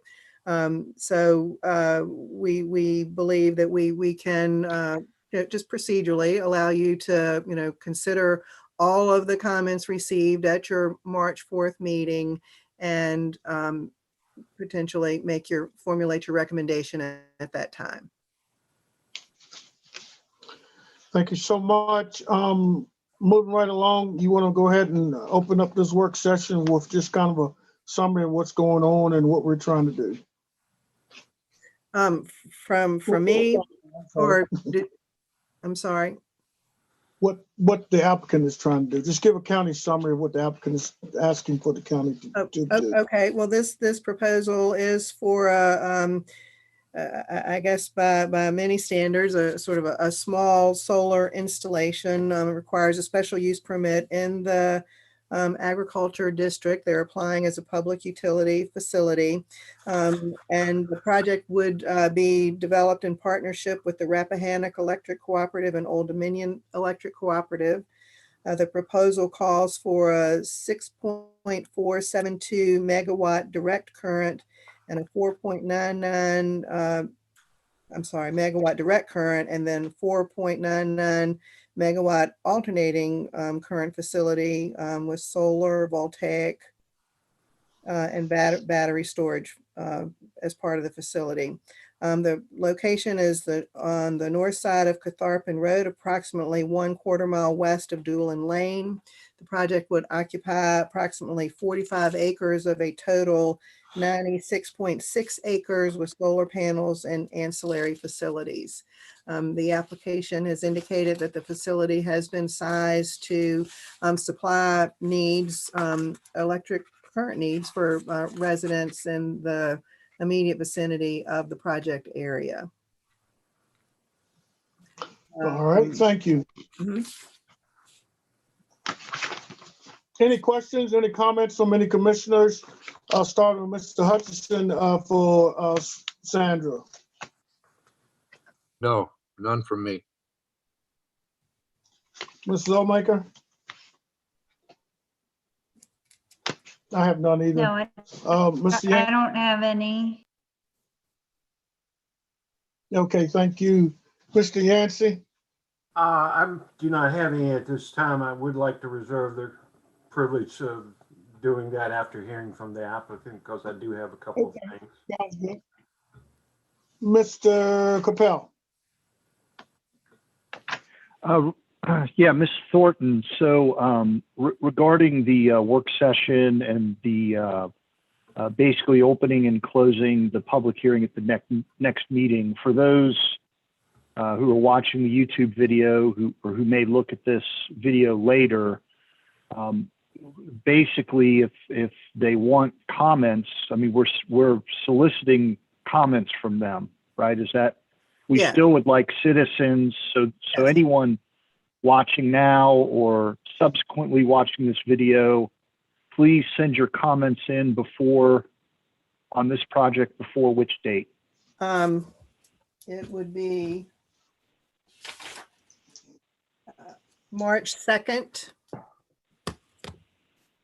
Okay, so just to reiterate, and what time on March 2nd, Ms. Thornton? Are we stipulating a time again? I'm going to say noon. Let's say noon. Okay. In order to be able to get the package together, for you all as well as the applicants, anything that we have received. Okay. Yeah, Mr. Chairman, I just want to make sure that the record reflects that we are soliciting comments from the public until noon on March 2nd, and encourage anyone in favor or opposed, or anyone who has any comments whatsoever, to please submit your comments to the county by noon on March 2nd. Yes, and Great clarity. Thank you for that. And the re-advertising, of course, will specify all of this information. The information will be available on the website. And of course, in this instance, I mean, unless there is some change, which I'm not anticipating, I mean, the material is already up on the website. And I would rather suspect that because of the information that's already out there, that many interested people would assume are likely watching tonight as well. Okay, now, whoever's up for Redfish projects, state your name, your affiliation with the company, and move forward and be prepared to answer questions after you give about a 5-minute presentation, what you're trying to do. Yeah, thank you, Mr. Chairman and other Planning Commission members. I'm pleased to have the opportunity to present the Redfish Solar Project to you tonight. My name's Jeff Matron with EDF Renewables. And I was just wondering if Mr. Clement could pull up our slide deck, please.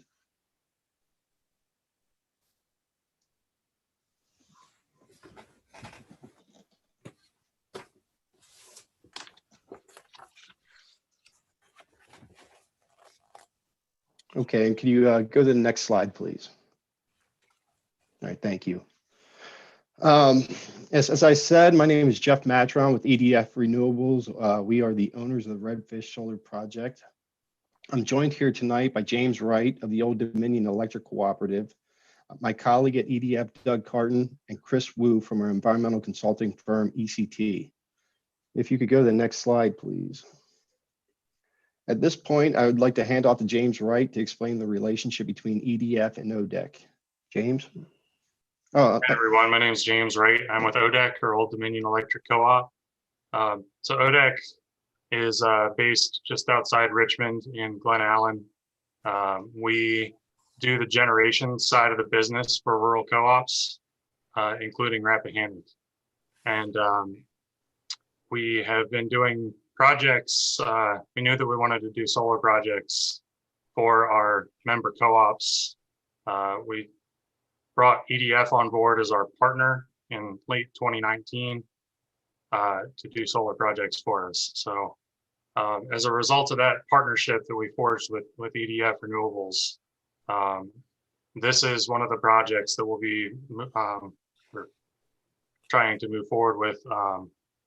This will be the first one that ODEC has done for Rappahannock in Rappahannock's territory. It would serve the members in Orange County and the surrounding areas. Rappahannock Co-op serves, I think, over 11,000 meters in Orange.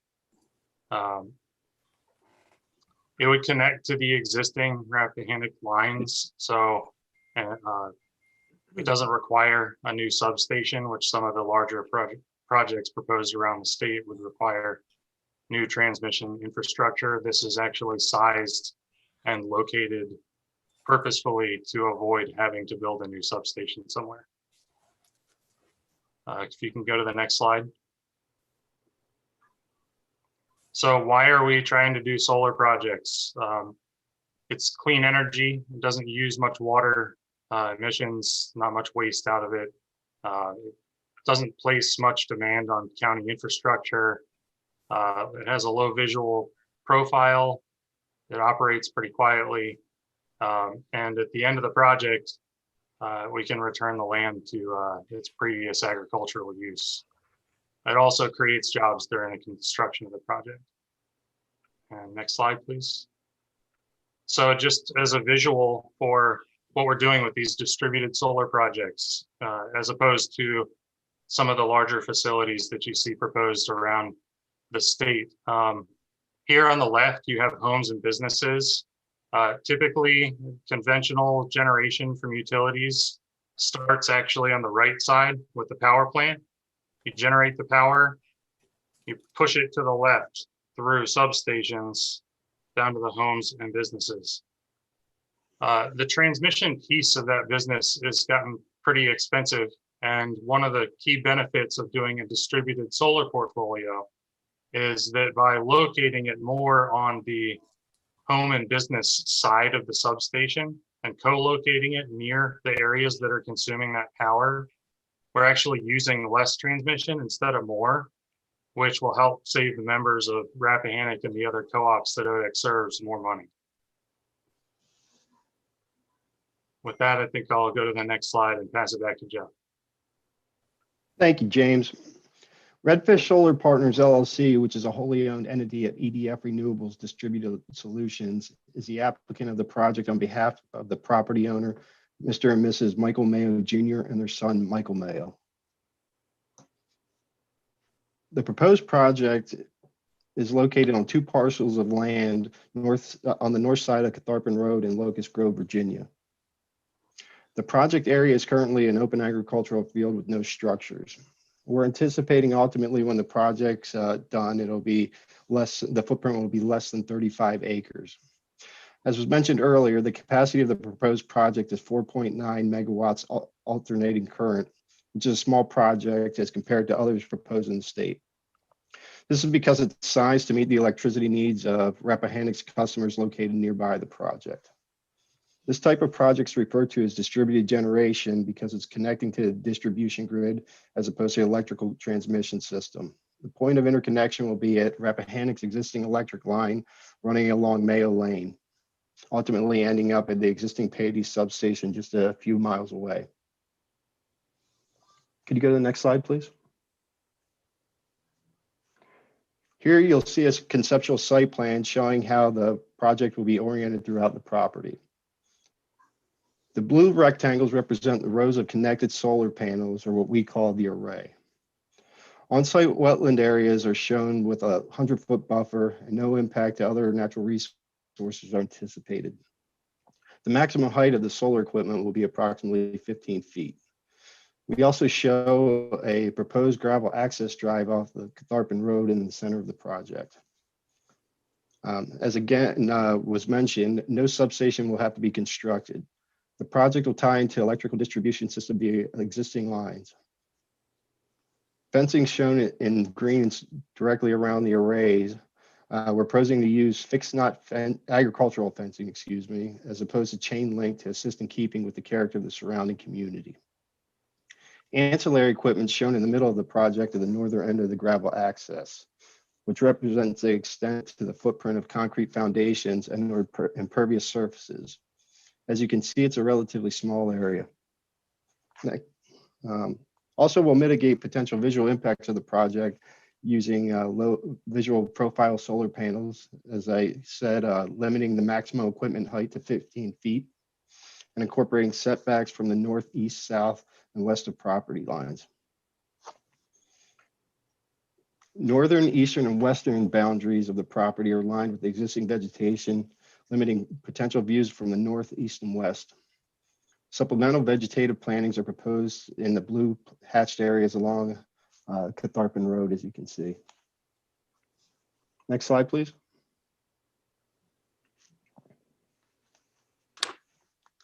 As you can see here with this slide, solar equipment's rather benign.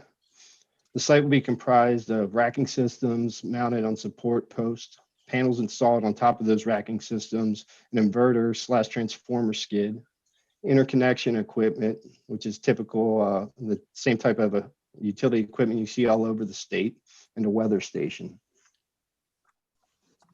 Could you go to the next slide, please?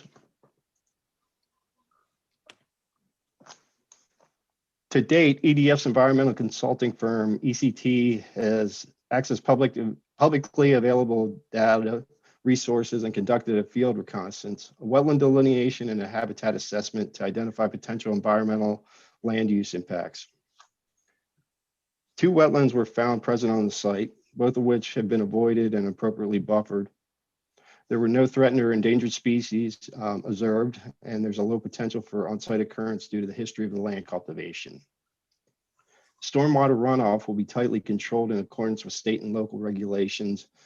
We don't anticipate any impact to natural drainage patterns because the arrays conform with existing topography, as well as gaps between the panels and space. The arrays allow for infiltration to the ground surface. Finally, the project's in harmony with the county's comprehensive plan and will obtain all necessary permits required by local, state, and federal agencies. Members of ECT staff are here to answer any questions you may have regarding due diligence, state and federal environmental permitting, or compliance with the comprehensive plan. Could you go to the next slide, please? Last year, the project began siting, interconnection studies through the cooperative, site diligence, i.e. environmental and civil engineering, with our consulting firm, and we initiated the permitting process, which brings us here today. EDF is committed to community engagement, and we've hosted an open house webinar last week, January 28th, with adjoining property owners. This year, we'll begin finalizing our engineering, procuring our equipment, and ultimately constructing the solar facility. For a project of this size, we'd anticipate being able to condense the construction activities to approximately 6 months. The first month would involve site prep, which would be installing the access roads and fencing, approximately 2 months of structural work, installing posts and racking, approximately 2 months of installing modules, wiring, and conduit. Next, we would install the other electrical equipment, including inverters and transformers. And then there would be an additional month for final system testing and commissioning. All in all, we would expect to begin at the beginning of 2022, the facility could begin commercial operation. Next slide, please. Lastly, I'd like to highlight EDF Renewables' experience and qualifications for a project like this. EDF has 35 years of experience in the US developing wind, solar, and energy storage. We've developed 16,000 megawatts or 16 gigawatts of renewable energy products and are currently operating 11,000 megawatts or 11,000 gigawatts. We're one of the largest owners and operators of renewable energy in the country, and we're well equipped with the expertise and resources to develop and build a successful project for the local cooperative to serve its members in Orange County. Next slide, please. This concludes my presentation of the project details. We've provided several additional slides in our presentation to serve as supplemental information for your review. As you can see in this slide here, it shows a completed project with fixed knot agricultural fencing that was mentioned previously. Thank you again for the opportunity and your consideration, and please let me know if I or another member of the team can answer any questions that you may have. If the commission has any questions.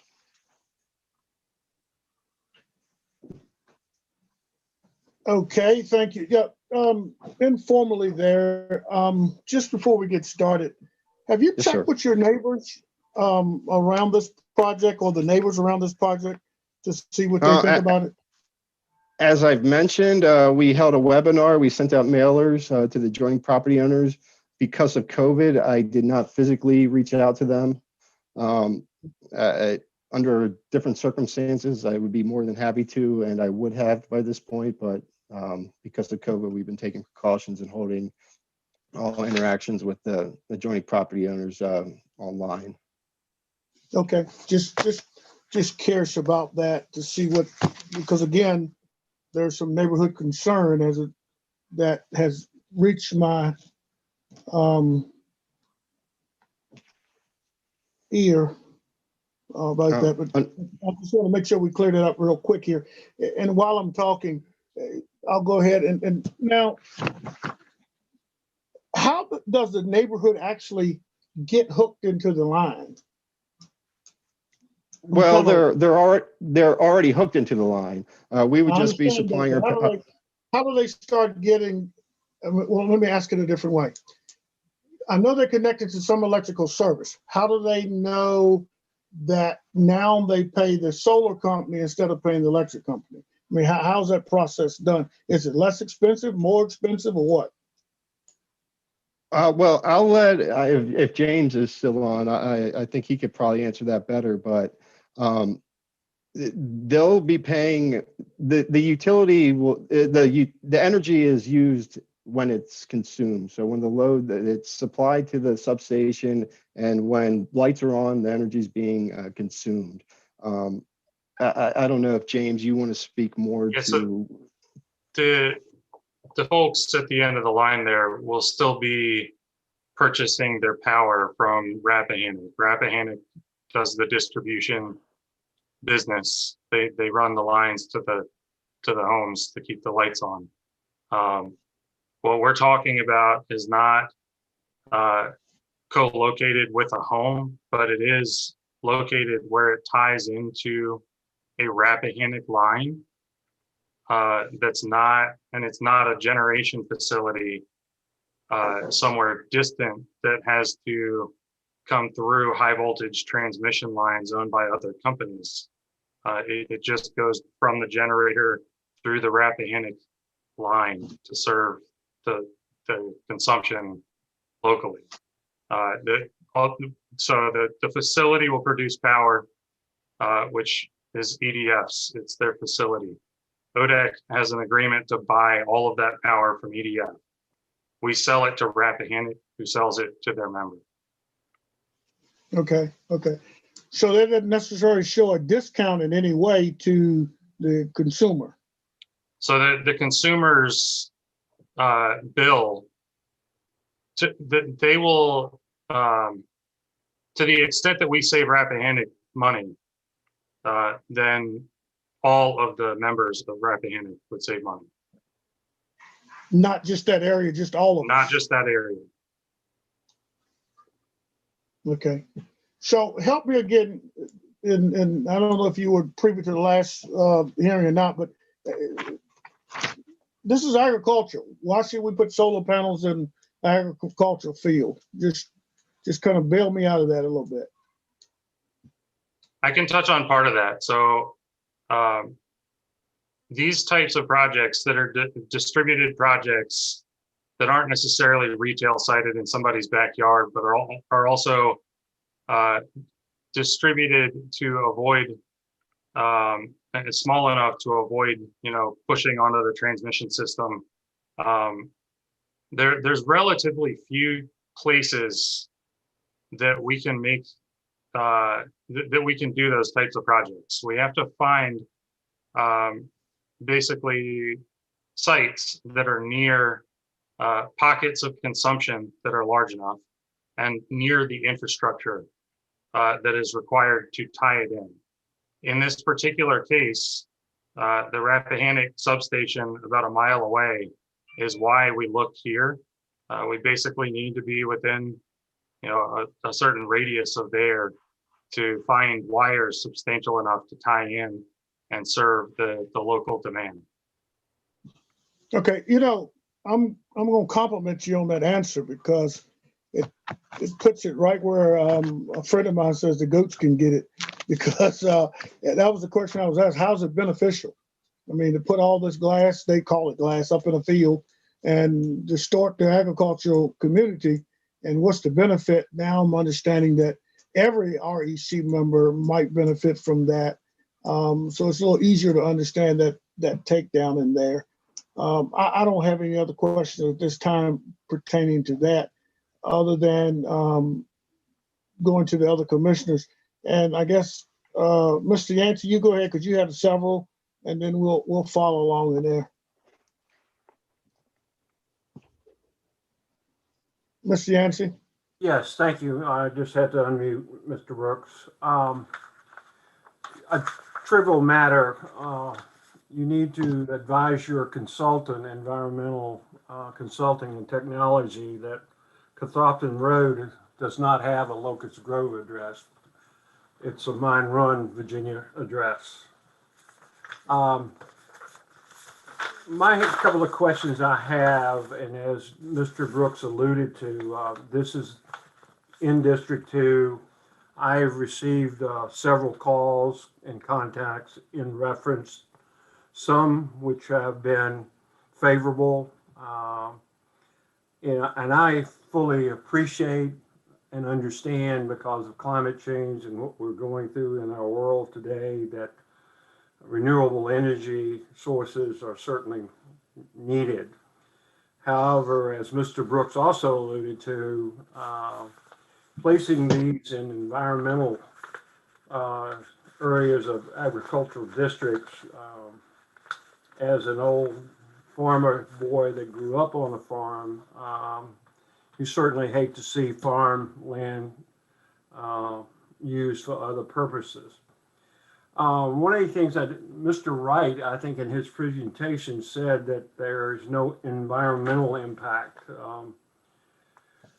In terms of this project, can you explain the process of how the land will be prepared for the site, in terms of, will the topsoil be removed? Will the trees be removed completely in order to get down to a base that is similar to level or semi-level, to be able to put the panels in? And to accommodate our current design, no, very minimal trees will be disturbed at this site for our project. As I mentioned, it's open field. It's an open field now. When we actually build the site, we'll just be driving steel posts into the ground, spaced apart, and installing our racking systems on top of those steel posts. After that, it's just a matter of installing the array on top of those racking systems. The only real impervious area that we're going to be disturbing is the access drive, and we'll also be putting down vegetation, local seeds for any disturbed area that we touch. Okay. And again, after the life of the project, the farm can be returned 100% to its previous use of farming. Okay. In terms of, there's nothing in your presentation that addressing the decommissioning process and how the landowner, the citizens of Orange County, and the county government would be protected at that point of decommissioning. Can you elaborate on that in greater detail? Yes. At the end of the project's life cycle, the project will pay to have all the equipment removed. There's salvage value for all the equipment involved in the project. So we would see funds returned to us once we removed the equipment and sold it. But we can sell the panels on secondary markets and recycle the steel posts and racking systems. So the project would pay to have the project decommissioned and removed at the end of its life cycle. Okay.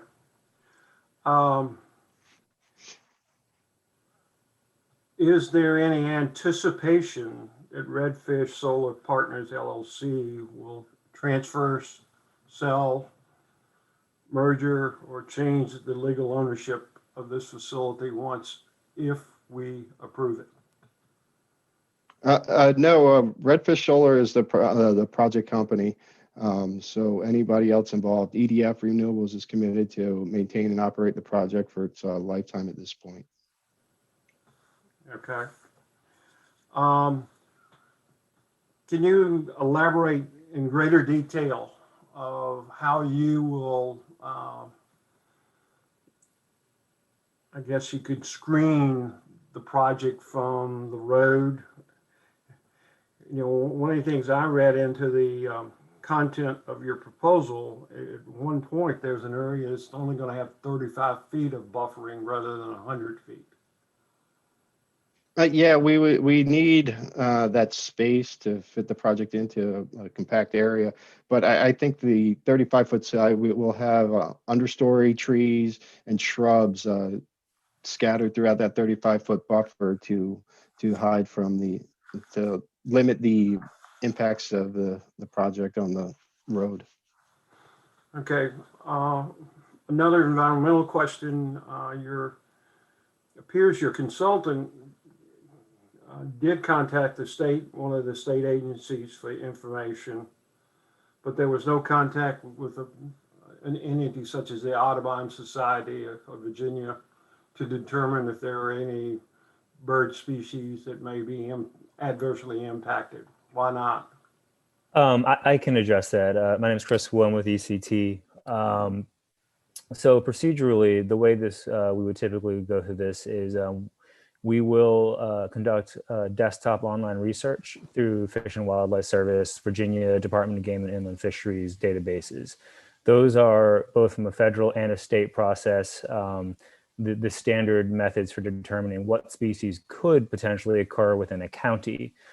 We then follow up when conducting a field wetland delineation. We look for habitat. So when Jeff previously mentioned a field reconnaissance, our ecologists went on site to look for potential habitat.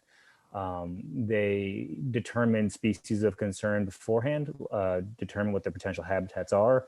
And when in the field, they actually did determine that there was very low potential on site. In fact, in this area, generally speaking, when, for the few trees that are coming down, the primary concern is going to be bats. And the northern long-eared bat in particular, the closest known roost, I believe, is 65 miles away. So it's generally considered a very low risk at this point. Well, the reason I asked that question specifically, we learned the hard way in a previous SUP request in an area not in great proximity, but in that end of the county where bald eagles were nesting, and consequently there was a great pushback because of that element, and rightfully so. So that was why I asked the question about the Audubon. Yeah, I mean, the eagles are not something that had come up in our research, but in either case, the trees themselves weren't likely to be suitable habitat. And prior to construction, if for whatever reason, I mean, these aren't extraordinarily large trees, if an eagle perch was noticed, they would not be allowed to clear. They would have to observe a clearance window, so they would not impact that species. Okay. Mr. Brooks, that's all the questions I have at this time. Thank you. Mr. Capel, you have any questions, comments? Yeah, I have a few questions. I just a really silly question at first. I'm just curious where the name Redfish came from for this particular. It's just an aside. I was just curious why Redfish. Interestingly enough, and this is above my pay grade, but I think one of our colleagues is a fisherman, so many of the portfolio that we're developing in conjunction with ODEC are named after fish. Okay, that was just a curiosity. Yeah, so yeah. some real questions here. So could you remind me, what is the size? What's the generation of this particular site? 4.9 megawatts alternating current. Can you put that into the? So 4.9 megawatts, could you put that in the context of approximately how many homes? About that would serve? 885 homes that would service. Of clean Okay, and renewable then energy. 885 homes, great. Yes, sir. And then I saw on the slide the clean energy generation that EDF currently owns. Is that correct? The slide that showed your total gigawatts of power generation that What you was that, currently own. 11? Yeah, 11. Slide 11. Yeah. So those are generation clean energy facilities, solar, wind, solar that EDF currently owns and maintains. Is that Yes, correct? and correct. Well, I don't could you want to put say that owns in- all of them, but I need to pull out a calculator, but So do you own them or do you run them or? we tell me we just- do we own. I mean, it's a mix. We own many of them, but we manage and operate all of them. The 11,000 Okay, so- megawatts. 11. Okay, so 11 gigawatts. Real quick, Right. you might need a calculator. Roughly, how many homes is that? Do you have a? You said 885 for 4.9 Yeah, megawatts, right? So it's a lot, right? Hundreds of Yeah, so thousands. it's quite exactly. Millions? We're one of we're one of the largest renewable energy developers in the country. If it was straight say- ratio, it'd be about 2 million homes. Yeah.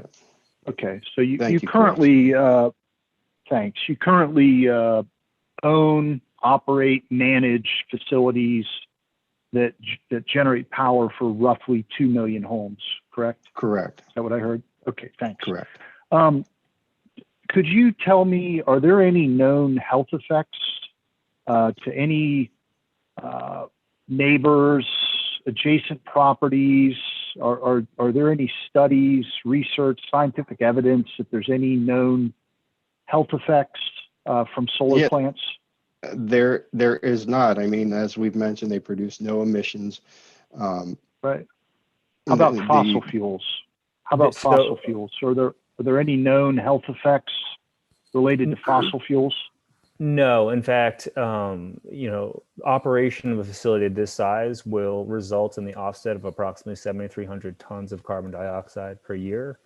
That Right. doesn't even factor in how much in reduction in nitrous oxides and sulfur dioxides that Yeah. would occur from a traditional So- fossil fuel fired plant. Right. So that's my question. I asked the health effects of solar, wind, in this case solar, and there are none. Are there any known health effects from fossil fuels and the burning of fossil fuels? Are there any studies that show negative health effects related to fossil fuels? I would have to get back to you on that, Mr. Commissioner. I don't want to speak. That's not my field of expertise. I don't know, Chris, if you have any studies that you know of off the top of your head, but I'd be happy to try to provide you with information after the meeting tonight. I mean, certainly, Yeah. any introduction of carbon dioxide into the atmosphere is a contributor to, potential to global warming. So, I mean, Yeah. that does, for obvious reasons, that can change weather patterns, impact the environment. Everything is cyclical, everything is tied together. So any impact to the environment could result in adverse health impacts to humans. Nitrous oxide, sulfur dioxide are also a fossil fuel side effect. I mean, those are also emissions that can also impact human health as well. Right. And I've read recent studies about fossil fuels and the potential connection to lung cancer, mental issues. There's a number of potential health effects from fossil fuels. And so you're actually offsetting, not only are there no known effects of solar, but you're actually offsetting fossil fuels. And in effect, you could actually be improving the health of folks by moving in this direction. That's the exactly other thing correct. I wanted, Oh, sorry. the other thing I wanted to ask you about was this issue of birds. And I know there is a lot of media attention on birds, and I do know that there are some negative effects, and there's been some studies around that. But have you looked at the comparison potentially of birds and wildlife in comparison to fossil fuels, consumption of fossil fuels? I know we're all familiar with oil spills and birds and animals that are affected by those. Do you have any, evidence that perhaps these sort of energy generating means, while there might be some negative impacts to animals and birds, have you ever done anything that compares that to the negative similar impacts that fossil fuels generate? Frankly, this is the first time I've ever heard this question, and it's a great question. I don't have a specific answer because I don't really know how many studies there are to compare that. It's fine. Yeah, it's something to look into, because I've actually looked into it a little bit, and if we're concerned about birds and wildlife, we ought to be much more concerned about fossil fuels than clean energy sources. So while windmills and other things do kill birds, there's a way higher number of birds killed by extracting fossil fuels and the consumption of fossil fuels. So thank you. Those are the only questions I had. Thank you. Thank you, sir. Mrs. Olmaker, you have any questions? Julie? Yeah, I looked it over, and I think that maybe some community members might be concerned about the environmental effects. Are there ongoing environmental studies being done, like soil samples or water samples, throughout the period of the project? And is that transparent? Is it somewhere where the public could access that? I can answer that question. So, in terms of environmental studies, no soil studies have been done. There will be some geotechnical studies to determine the suitability of driving those posts in the ground, and the ability and compatibility to drive the posts in the ground to support the structures. But beyond that, no soil samples, no water quality sampling has been done. During the construction phase, if this is to move forward through construction, there will be an obligation for routine testing or routine inspections of any sort of best management practices on site, both on a regular routine basis as well as after storm events. That is pretty standard. And in terms of, and I will acknowledge there's a lot of information out there that I've encountered in the past, and in Virginia in particular, people have making comments of, potential impacts to groundwater quality. And frankly, it's a lot of misinformation out there. There's these posts are driven into the ground. They're coated in anti-corrosion zinc. So right off the bat, it's not going to corrode. The panels themselves are sealed in tempered glass, so it can crack, but it's not going to shatter. It's the panels themselves are also largely made of silicon, which is the second most abundant element in the Earth's crust. There's some wiring, there are no gases, there are no liquids, and that's another common misconception. So even if it were to crack, frankly, a cracked photovoltaic cell results in lack of efficiency, and so it's going to have to be replaced, as soon as possible by EDF, just to ensure smooth operations and efficiencies. But I do digress. But so no, there have been no studies. We actually have consulted with the state agency, Department of Environmental Quality, who oversees solar permitting throughout the state. And, we do consider them to be the experts of solar in Virginia. And, we spoke with their stormwater staff, and they themselves said there is no concern for groundwater impacts. So the only time that you may see any sort of issue is going to be during the construction phase. The construction phase will have to get permitted both at the local county as well as the state. And there's no way that this can't be, they won't get their permits if they can't demonstrate through, engineering drawings and modeling that that the water quality is going to be, they can't get approved if they can't demonstrate that water quality is going to be protected efficiently and effectively. Thank you. The other question was, we talked about the construction and the posts going into the ground and the panels, but what about the lines underground? What does that look like? How far underground do they go? I guess the cables, the wiring to connect it all together. Can you describe that a little bit? I would have to defer to somebody at the DDF on that one. Yeah, Dave, I'm sorry, Doug, if you might want to add something, but it's my understanding it shouldn't be more than 3 feet for electrical conduit. So when it's decommissioned, that all has to be brought up again as well? Yes, we would bring it, remove all the equipment, yes. Again, I mean, for economic reasons, if anything else, we can salvage much of that and resell some of the equipment.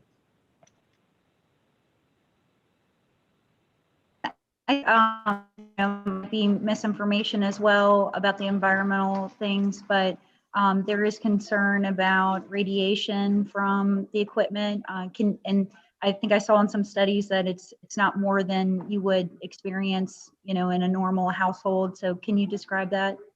Sure.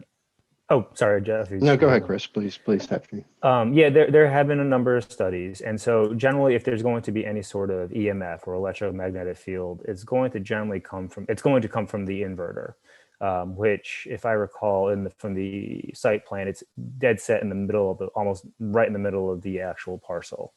Now, certain studies have shown that the magnetic field at these facilities can drop to 0.5 milligauss, or as far as 0.2 milligauss, which is considered background levels, and a distance of 9 feet from a residential inverter. And that's from a distance of 9 feet from the residential inverter. So you are going to be well beyond any the property. It's well within the property boundary, well within 9 feet.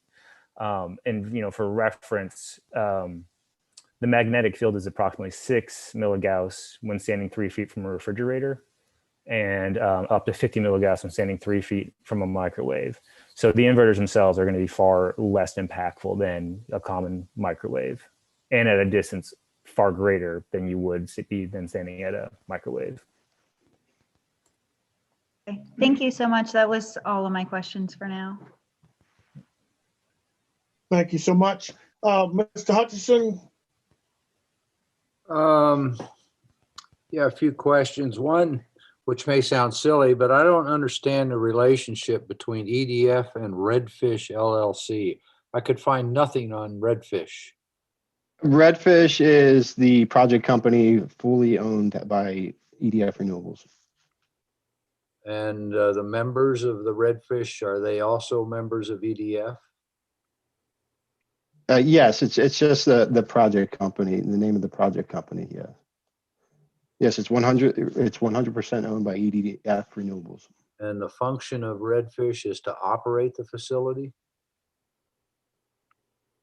Yes. They're the owner operator of the facility. And EDF maintains it? I guess I don't understand that.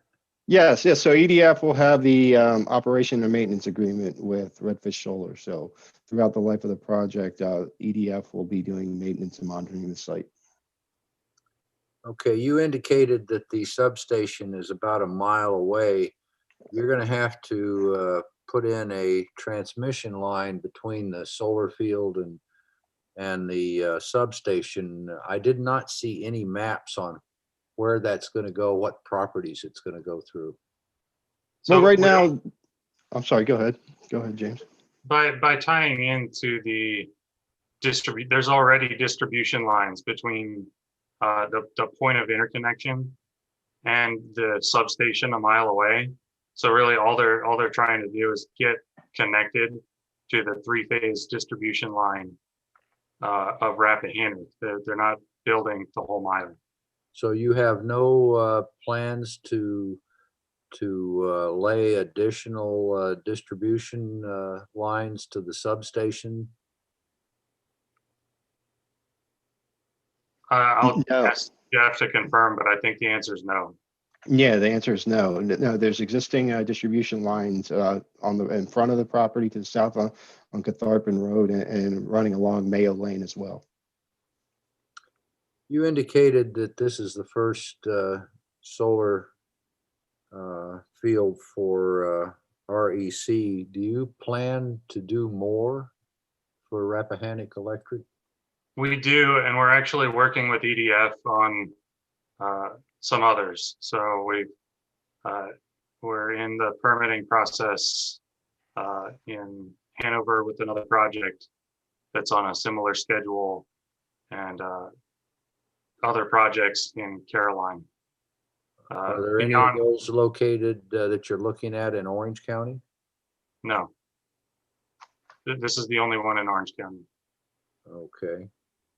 Now you're leasing this property from the Mayos That is correct, yes. for what period? Again, the project of the life cycle of the project is anticipated to be 35 years. I didn't understand you. 35 years? 35 years, and is Yes, sir. that potentially renewable lease? That's currently, I don't want to get into details of the contract we have with them, but that's currently the anticipated timeframe of the contract. Do you know whether the Mayo Juniors live in Orange County, or are they located under other places? The son, I believe, I don't know his current address, but I believe he doesn't live on site. I don't believe. Does he live in Orange County as a resident? I do not know the answer to that. I could get that for you. Appreciate it. There was allusion. I believe there is Doug Carton here. I believe that there's one son in Orange County and one son in New York, and the father in Orange. Yeah, the father lives in Orange County, yes. I might be confusing that. There's an indication that this is a potentially registered historic land site. Have you checked with the state on this? We hired an archaeology firm to evaluate the site from a desktop perspective. There are no current known archaeological artifacts within this property boundary or within a 1 mile surrounding buffer.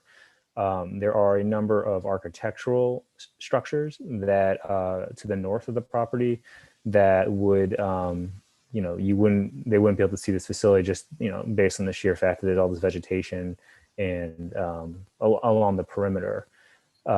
This area is also, it's near in proximity to the minefield battlefield, the mine run battlefield area. Battlefield, yeah. Yes, and so this is actually, as a part of the American Battlefield Protection Program, this is not part of the actual battlefield area. It is considered a study area, so it is considered potentially eligible, but it is not listed as eligible for the National Register of Historic Places. Have you checked with the state informally on that? No, not yet. As of right now, the plan is, consultation with the Department of Historic Resources it's obligated if there's a federal process associated with this. And in this particular case, because EDF is avoiding impacts to wetlands and streams, as of right now, there is no federal nexus. EDF is committed to, as they, during the construction phase, if, they do encounter something, they are prepared to stop and bring in an archaeologist to evaluate the area if that was the case. Okay. Is part of this effort funded by state or federal grants? No, it is not. Okay. Now, the area falls within the Chesapeake Bay Basin, and there's an effort in the watershed. I guess you can get carbon credits through the exchange. Is EDF involved in that? No, we are not. You are not. Okay. And the last question, during construction, there's going to be, I would assume, some significant heavy truck traffic going in during the construction. The roadway there is not built to handle a large volume of those large kind of trucks. Have you addressed that issue? We certainly will. I mean, at the height of construction, there won't be any more than 10 trucks a day coming in and out of the project, but we'll certainly work with the For county to, Carthage, that's a heavy workload. noted, but yeah, well, I mean, we'll certainly work with the county to address any issues. Which also means access into the site is going to have to be addressed for both visibility and access going in, plus follow-on requirements for emergency response by the county should there be a fire or whatever emergency would occur there. Noted, and we've reached out to the fire department and they provided comments. So yes, we've addressed their comments and concerns. The access road, the access drive, I should say, will have room for a fire truck to turn around. And again, the project will be monitored 24/7 once in operation. All right, Mr. Chairman, that's all I've got. Okay, thank you. Look like we've run through all the commissioners. Does anybody else have any quick questions or the things they need to ask? Or Mrs. Thornton, is there anything you want to say? Or Mr. Chairman, Brooks, this is George. go ahead, Mr. Yancey.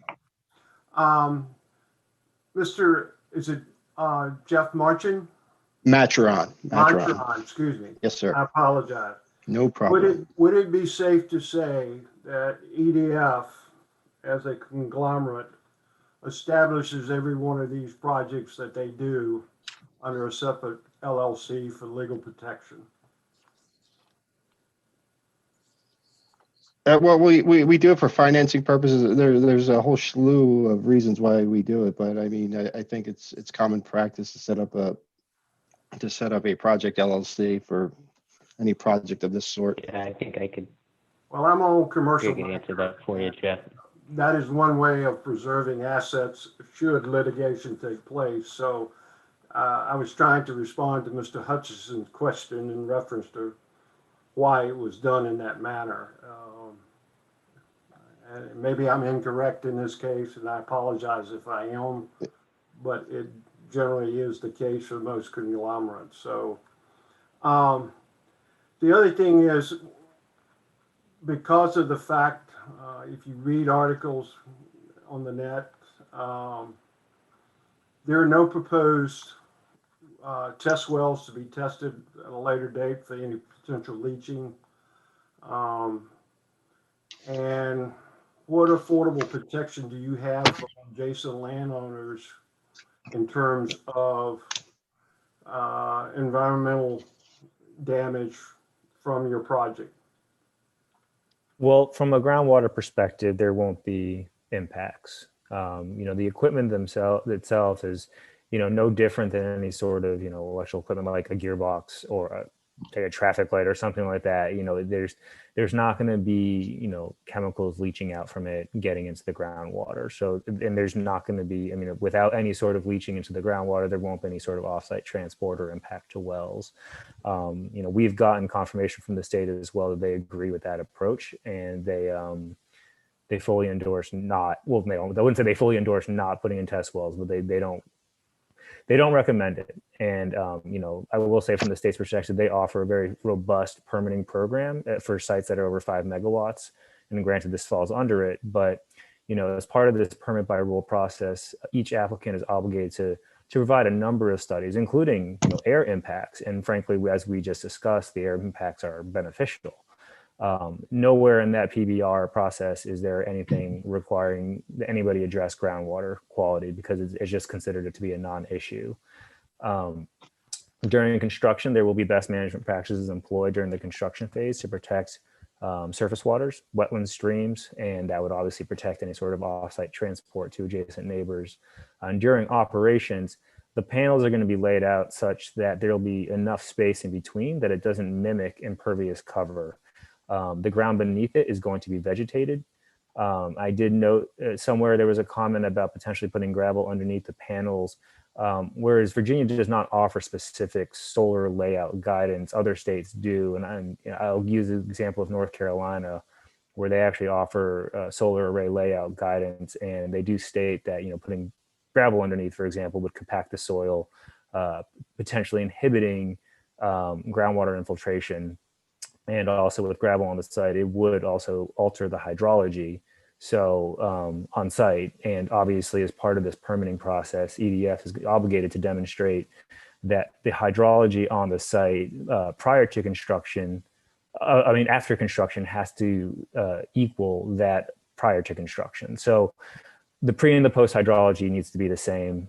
Addition of gravel not only adds compaction, but could potentially alter that hydrology. So long story short, it's going to be vegetated, and it's not there. Once it's fully established, there's very little need for herbicide application, very little need for application of a fertilizer and nutrients, which as they run off, they can adversely impact surface waters. So there's a lot of environmental benefit from having a passive solar facility in this area. Lastly,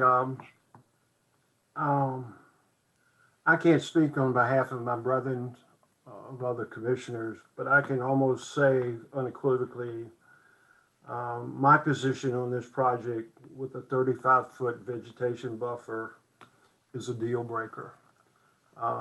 It's a deal breaker for several reasons. Number one, it's insufficient buffer compared to the last project that we approved on Route 20.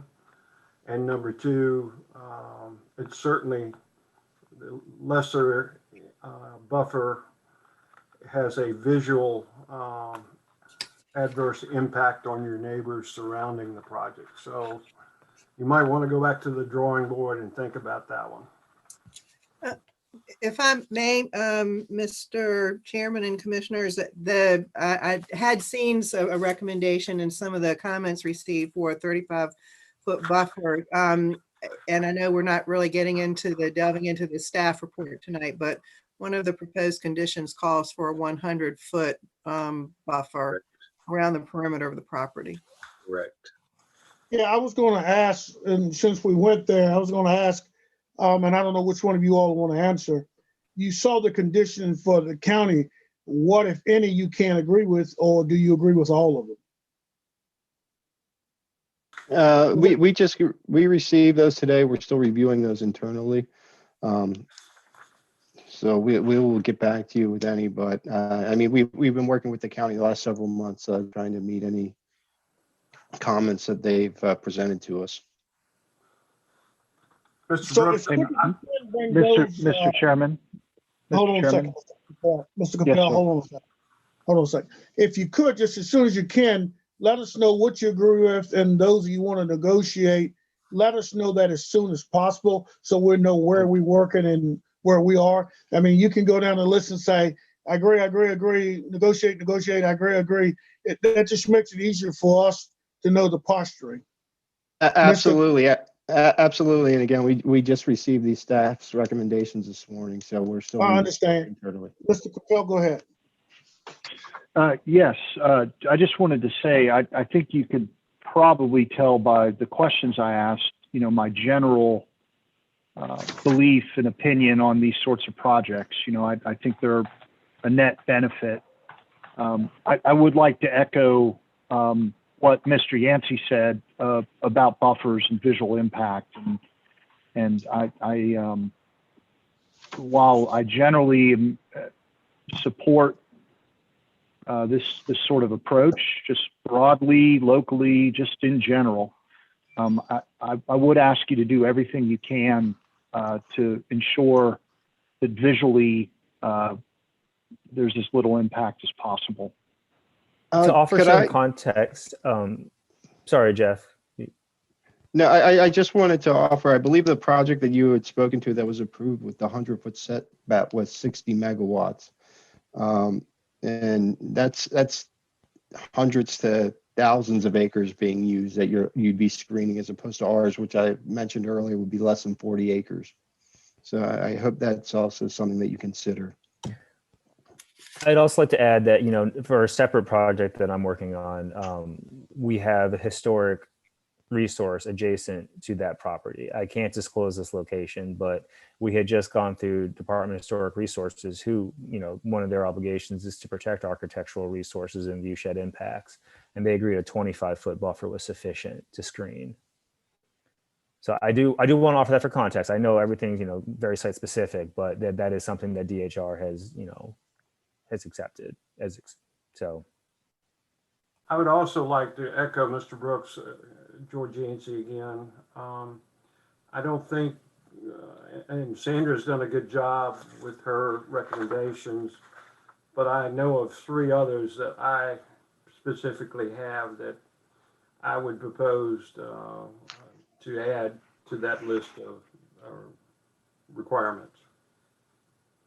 And Mr. Yancey, if you would go ahead and submit those, this is a work session, so we can do things a tad bit different. If you would go ahead and submit those to Sandra also, and so that we can see what you're working on, that'll help us greatly too, because we don't want to wait till the last minute and, throw everything out there. Let's go ahead and put it on the table and work through this if we can to make it easier for everyone.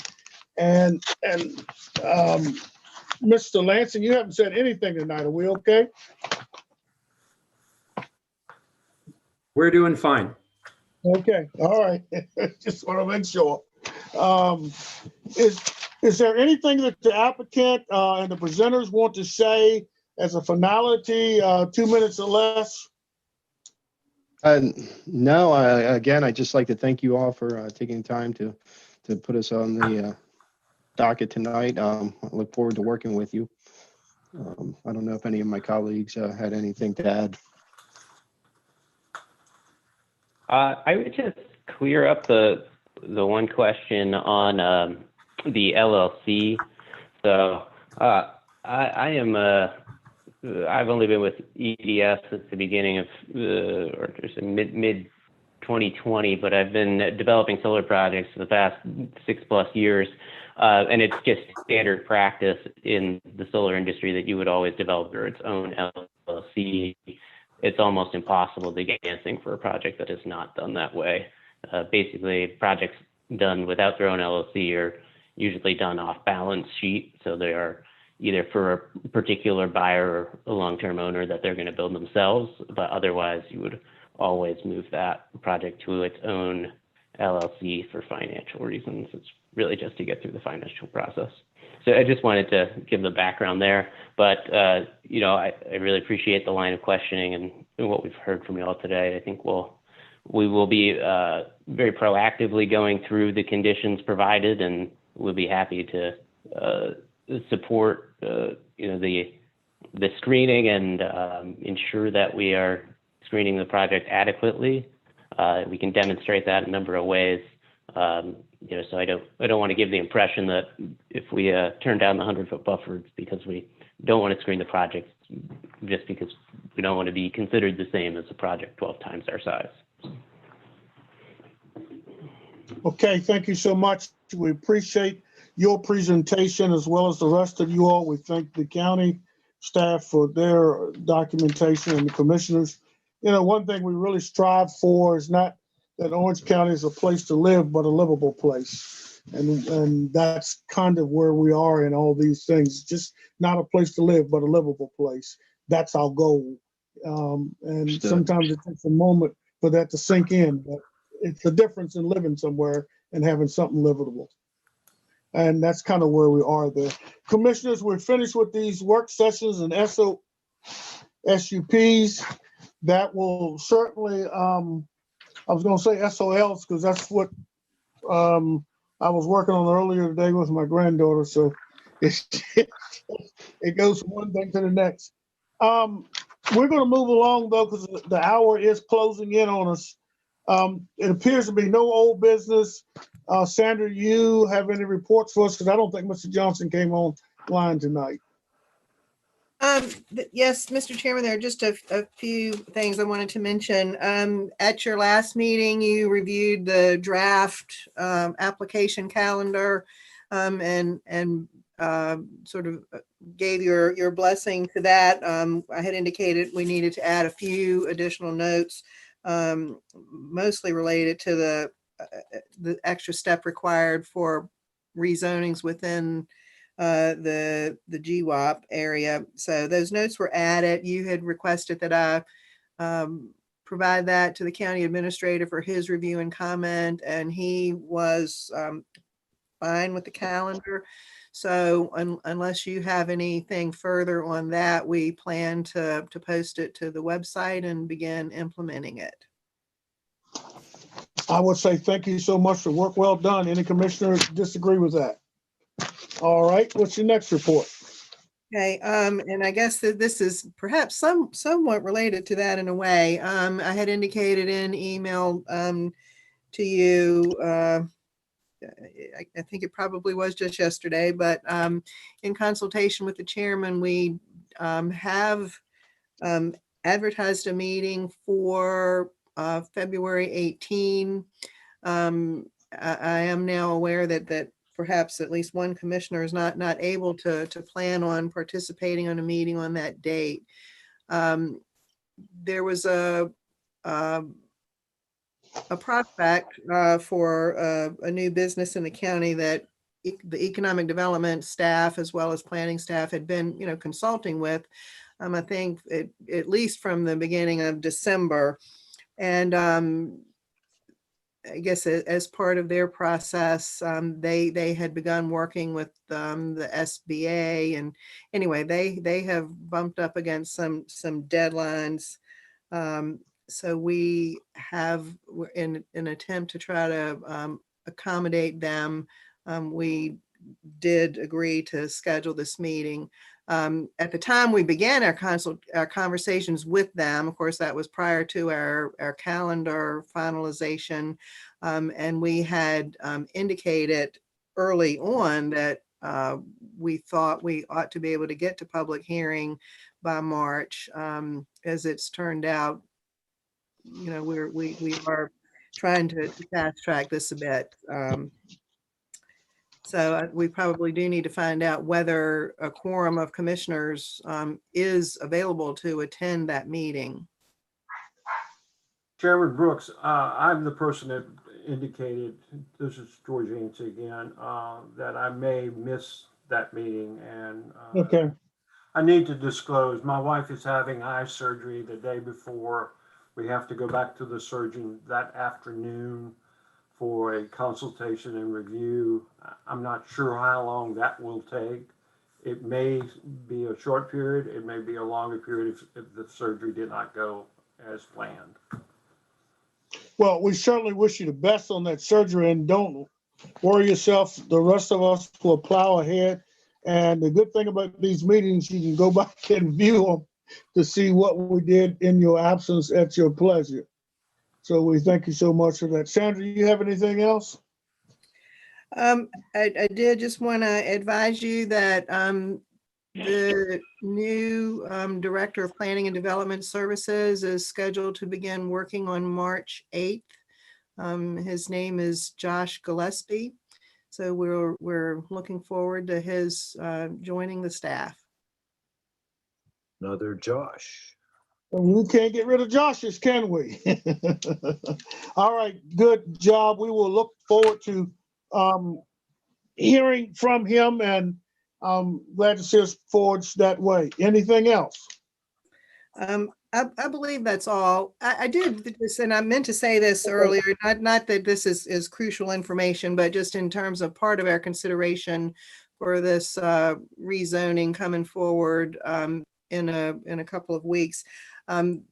There was, we did discover in the process of working with these folks that there was an error, which human error does happen, as we all know, in some of the information in the county's GIS and in some of the land records.